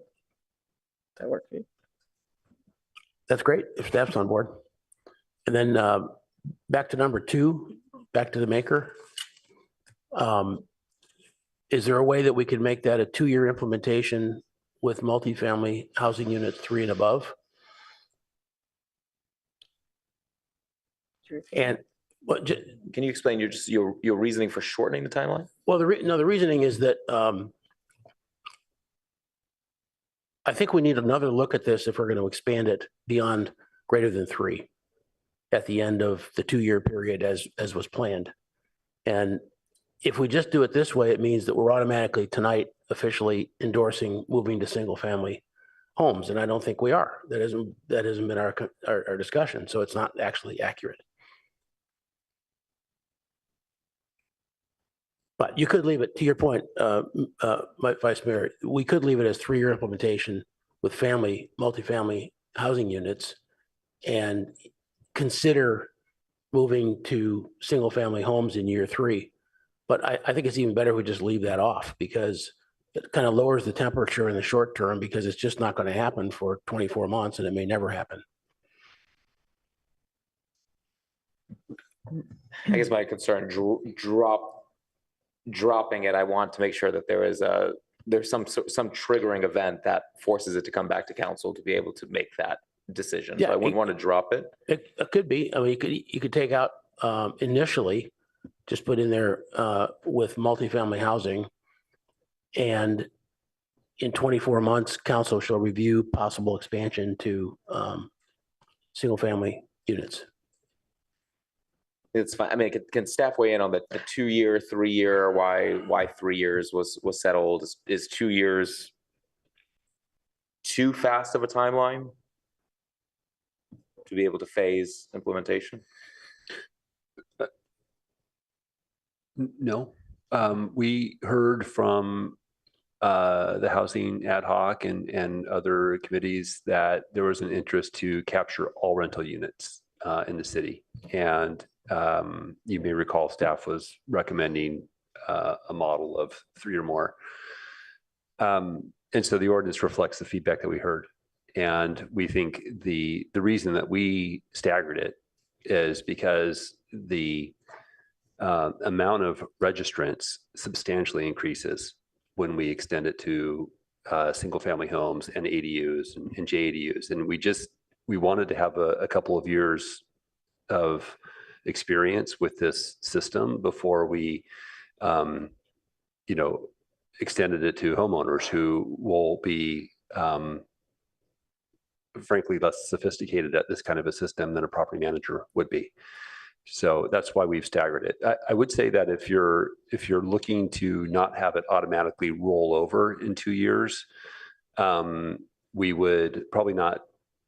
That may affect how we build out the software in the initial years, and so there may be some modest costs to add it later. But I guess the part that I'm most concerned about is if we're not sure that we want to roll it out in 2 years and we want to revisit it in 2 years, we're probably going to need another period of time to actually then fold it in. So it may be the 3rd year later. We just need some time. Yeah. So I was thinking maybe if we did at the end of year 2, we revisit that discussion for it to potentially begin in year 3 or year 4, which would be the current timeline. Yeah, that would be fine. Okay, I'd be supportive of that. I mean, it seems like we might not have consensus tonight on extending it to single family. My concern is that is about 30% of the rental housing stock, and we were removing, if we're talking about data collection, we are choosing to remove a large chunk of that. So I see my seconder is excited to jump in. So, Well, what I'm thinking is that because we do really want to understand all of our housing stock, including the ADUs, and from an informational standpoint, that if we could leave it in there, but maybe at the end of year 2, talk about what all gets put in the rental registry. Maybe it's a lighter touch. Maybe it's not all of the same things that we need to know from the other ones. Maybe we're just trying to get a count, basically. So we could, I guess what I'm wondering is at the beginning, at the time of implementation, we will evaluate somehow, with staff could make a recommendation, or we could come back to council on what is it, attachment E would look like, what all data fields would go in the registry to deal with some of the privacy issues that may be more significant to, people who have smaller rental properties. Yeah, that's where I'm leaning to. All right, so for now, we'll leave that as it is while we'll listen to more comments. Councilmember Burt. Yeah, first on that last issue, I wonder if we're going to be having a return to council by the end of calendar year 2024 on enforcement mechanisms. Is that the point in time that we should have a follow-up discussion, have a little more information on how this is going on implementation, and discuss where we would want to draw the line going forward on single family homes or single family homes that are where a property owner only owns a single unit or an ADU. I think we need to think about this more and learn more before making that decision. So should we simply add that to item 4 on a return to review that issue? Sure. I have one technical question related to that, if I may. I'm sorry, Madam Mayor. I could. And then I have one other comment later. Go ahead with a technical question. In that, when we're talking about 3 units or more, it was like per site or something. And so what I was wondering is like a duplex would not count as 3 units or more, but sometimes there's a group of duplexes, right? Like there's a whole like, would that be exempted or included if it's a group of duplexes? If there's more than 3, if there's 3 or more units, it would be included in this first round. So that would be a site. Yes. Okay, that's what I was wondering. Okay, as long as that isn't type of thing isn't exempt. Councilmember Byrd? Yeah, just one other thing I want to put on the table, not for action tonight. But as we look at rent increases, I had forgotten to mention that I've seen a phenomena going on of decoupling parking from rental units. And it ends up being a de facto rent increase where renters previously had parking and then a landlord says, no, from here on, you're going to pay for parking. I know the podium parking on Sheridan that serves the tall multifamily development around Cafe Riachi. A few years ago, they decoupled and that structure is almost empty. So all those renters who not only lost their parking or had to pay a significant increase in rent to retain parking, most of them are now parking on the streets as we have an empty, huge 2-story parking structure. And you can go by there anytime and see how empty it is. It's a problem. I'm not sure what the right solution would be, but as we're looking at rental practices, I just wanted to get that on people's radar going forward. That's it. Yes, go ahead. Sorry, so Councilmember Burt, you mentioned an amendment to 4. Want to make sure we capture so that. Should we say also under 4 to say return to council for discussion of the breadth of the future registry after the first 2 years? Or just single family rollout? Those duplexes? Okay.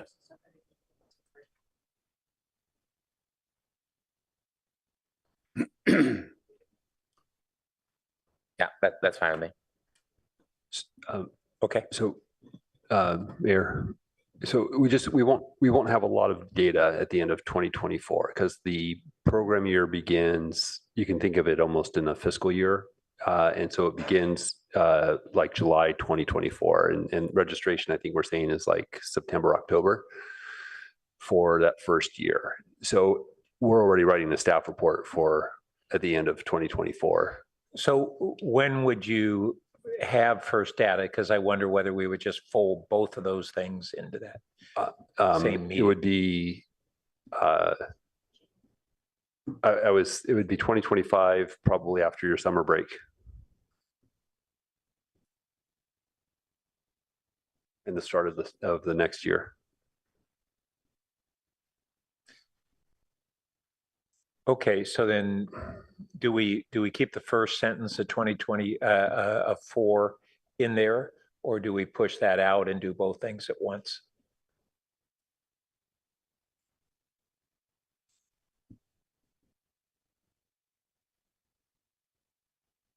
I'm just kind of thinking we want to, if possible, aggregate our next discussion on next steps on rental.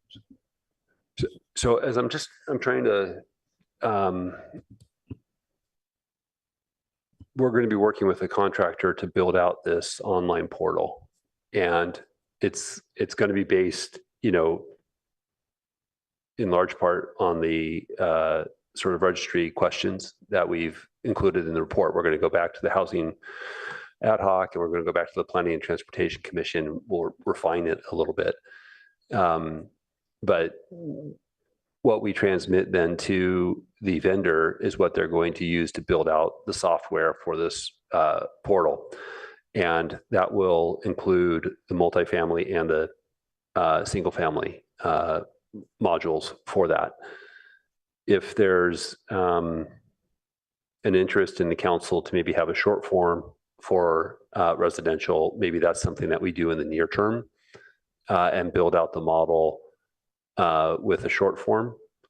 And we come back to the council before implementation of year 2, or maybe it's year 3, maybe we just push it out 1 year because of the outreach. There's going to be so much outreach we're going to have to do for the single family homeowners that we're going to need several months to do that. So maybe we develop the short form, and then after year 2, we come back to the council for a discussion about whether you want to actually activate that module to extend it to single family properties. And if you do, we'll have the system relatively in place. And all we're doing is pushing it back maybe 1 year from what the staff proposal was. And under that scenario, what would be the language in the motion to reflect that?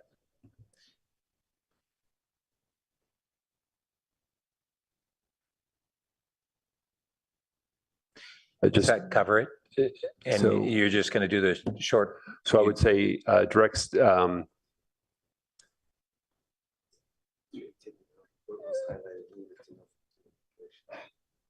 Yeah, I didn't see what was highlighted. I guess I'm on number 2, and it's, return to, let's see,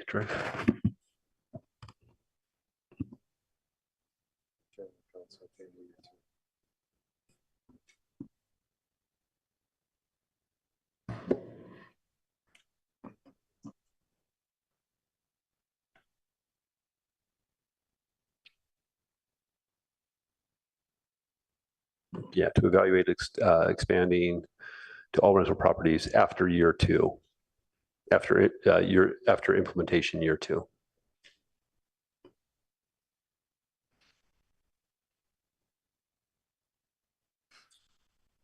So can I ask in number 2, so direct staff to commence with a 3-year implementation phasing. So is it still a 3-year implementation phasing or a 2-year implementation? I would maybe delete that 3-year implementation and just say direct staff to commence with the multifamily, with a phased implementation for multifamily housing 3 units or more. And we know that that's excluding ADUs and JADUs. Direct staff to commence. And return to council to evaluate the potential expansion to all rental, including at the end of year 2. So at the end of year 2 will be 2026, summer, fall 2026.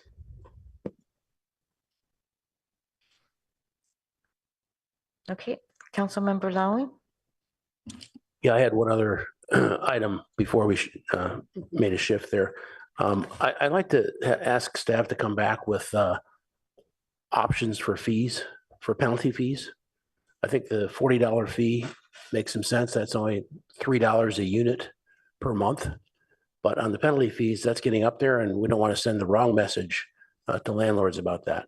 It just feels like the way that we could implement it that was outlined here is getting a little severe. So could we just ask to see a revision of penalty fees? Yeah, I mean, I think I'm wondering if there's another way to address that. If your colleagues are have the same perspective that you've expressed, which was, yes, we need to enforce it, but we don't want to be heavy-handed about it initially with heavy fees. I think that's consistent with staff's approach, and I think direction to the city manager, to have an appropriate enforcement approach. There is that discretion that staff has to not penalize a registrant daily. And we wouldn't take that approach, certainly not initially. And it would only be for cases that we're not able to gain compliance. Our standard approach in code enforcement is to gain compliance over citing folks' fees, and that would extend to this registry as well. So I guess to the extent that council has comfort in knowing that we would exercise judgment in our enforcement strategies, then there may not be more work to be done. But if you're not thinking that that's sufficient, then yes, we could return with fees. But I will note that the fee that we're using, I think, is a general fee that has broad applicability. So you'd then want to identify a lower fee. And if you did lower the fee, then you would probably want to have that enforcement stick of daily penalties, which would be a little bit inconsistent with how we approach, our other work. If we're That was a very long answer. Yeah, it's complicated, I guess, is the bottom line. I just want to make sure that they're not onerous. If we want to put something like that in there, because I don't know what the other 6 colleagues think about this issue. Yeah. Well, I don't think it's our expectation to be onerous. We want to gain compliance. And if we're not successful through our efforts, then we would look to be more persuasive.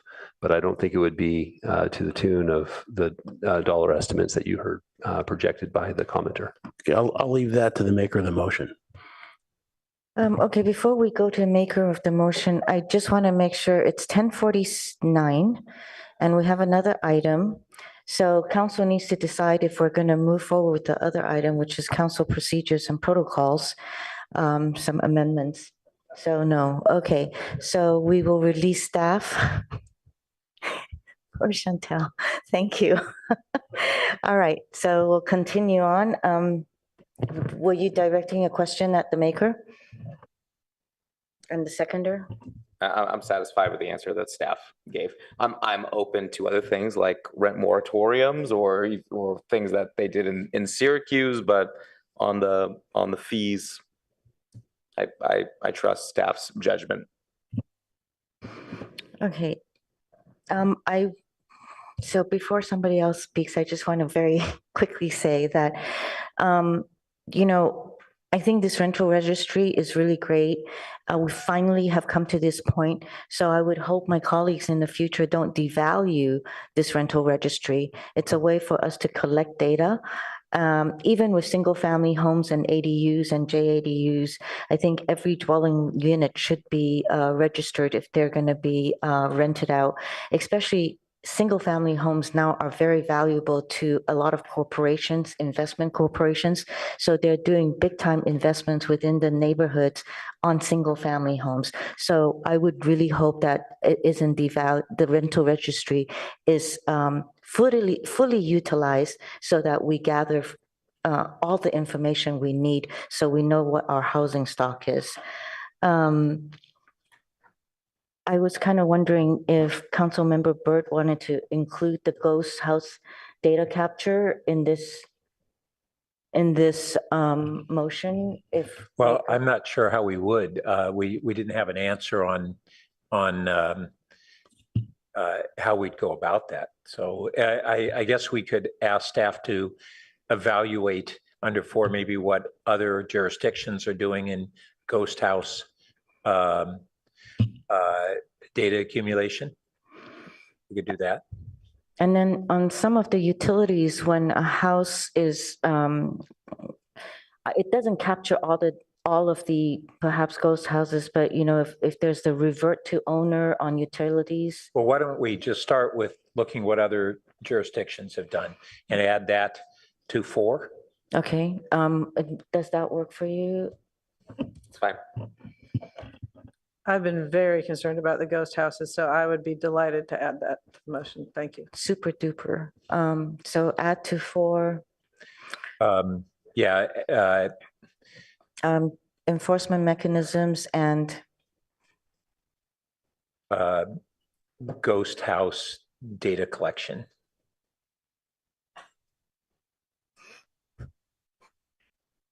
Yeah, we used to have, asterisk. Growing up, there was a ghost house next to us, but it was a different thing. Do we need an asterisk with a definition at the bottom footnote? One day they're going to look back on this. What's a ghost house? I guess, do you want to add between parentheses extended vacancy? Sure. Gonna spoil it. I don't want people going back in time and saying, what were they doing? Okay, so I don't see any other lights. Oh, Mayor. Yes. Madam- Oh, yes, Ms. Fine.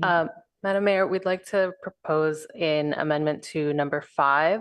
Instead of amending the ordinance itself, we'd recommend directing the city manager to require that initially.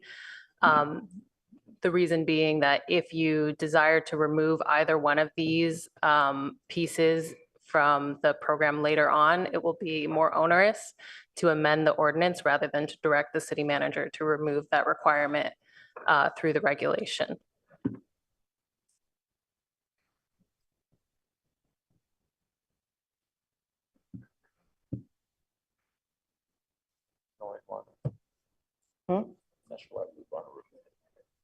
Sorry?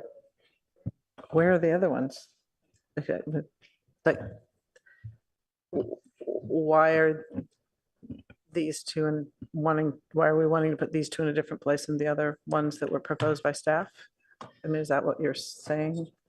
Yes, the reason we recommended just a very minimal amount in the ordinance goes to your concern about how difficult it will be to keep up with the program. So through our own analysis, we recommended those two as being the most kind of consistently important across all expected outcomes, I suppose. But our suggestion about removing rent increases, for example, is that we may find that it's not particularly useful data compared to the burden it puts on landlords. So we may find that, that is a better thing to collect. And so you would direct the city manager to keep that as a requirement. But if we find that it's such a burden on landlords that we'd rather not collect it because the usefulness of the data is just doesn't compare, then it would just be a more burdensome process to go through the ordinance amendment process rather than through regulation. Well, I think this is all we have this coming back to us after 2 years in, and it seems like that could be an appropriate time to do. I know it's a little more burdensome, but I'm fine keeping the language as is. Okay.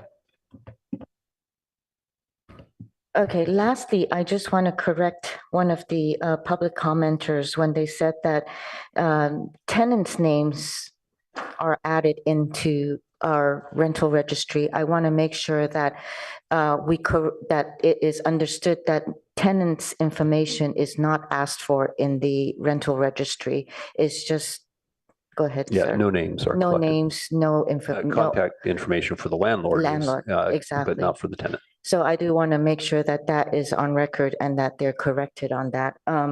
Okay, with that, Madam Clerk, will you take the vote, please? Of course. Councilmember Vinker, Yes. Councilmember Lowing, Yes. Vice Mayor Stone, Yes.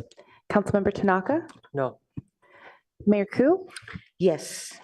Councilmember Burt, Yes. Councilmember Lithcott-Haynes. Yes. Motion carries 6-1. Thank you. I also want to extend a thank you and gratefulness to former council member Tom Du Bois, who helped with the colleagues memo and getting this rental registration going. And with that, I would like to end tonight's meeting in memory of Palo Alto's first female mayor, Frances Diaz, who became mayor in 1966.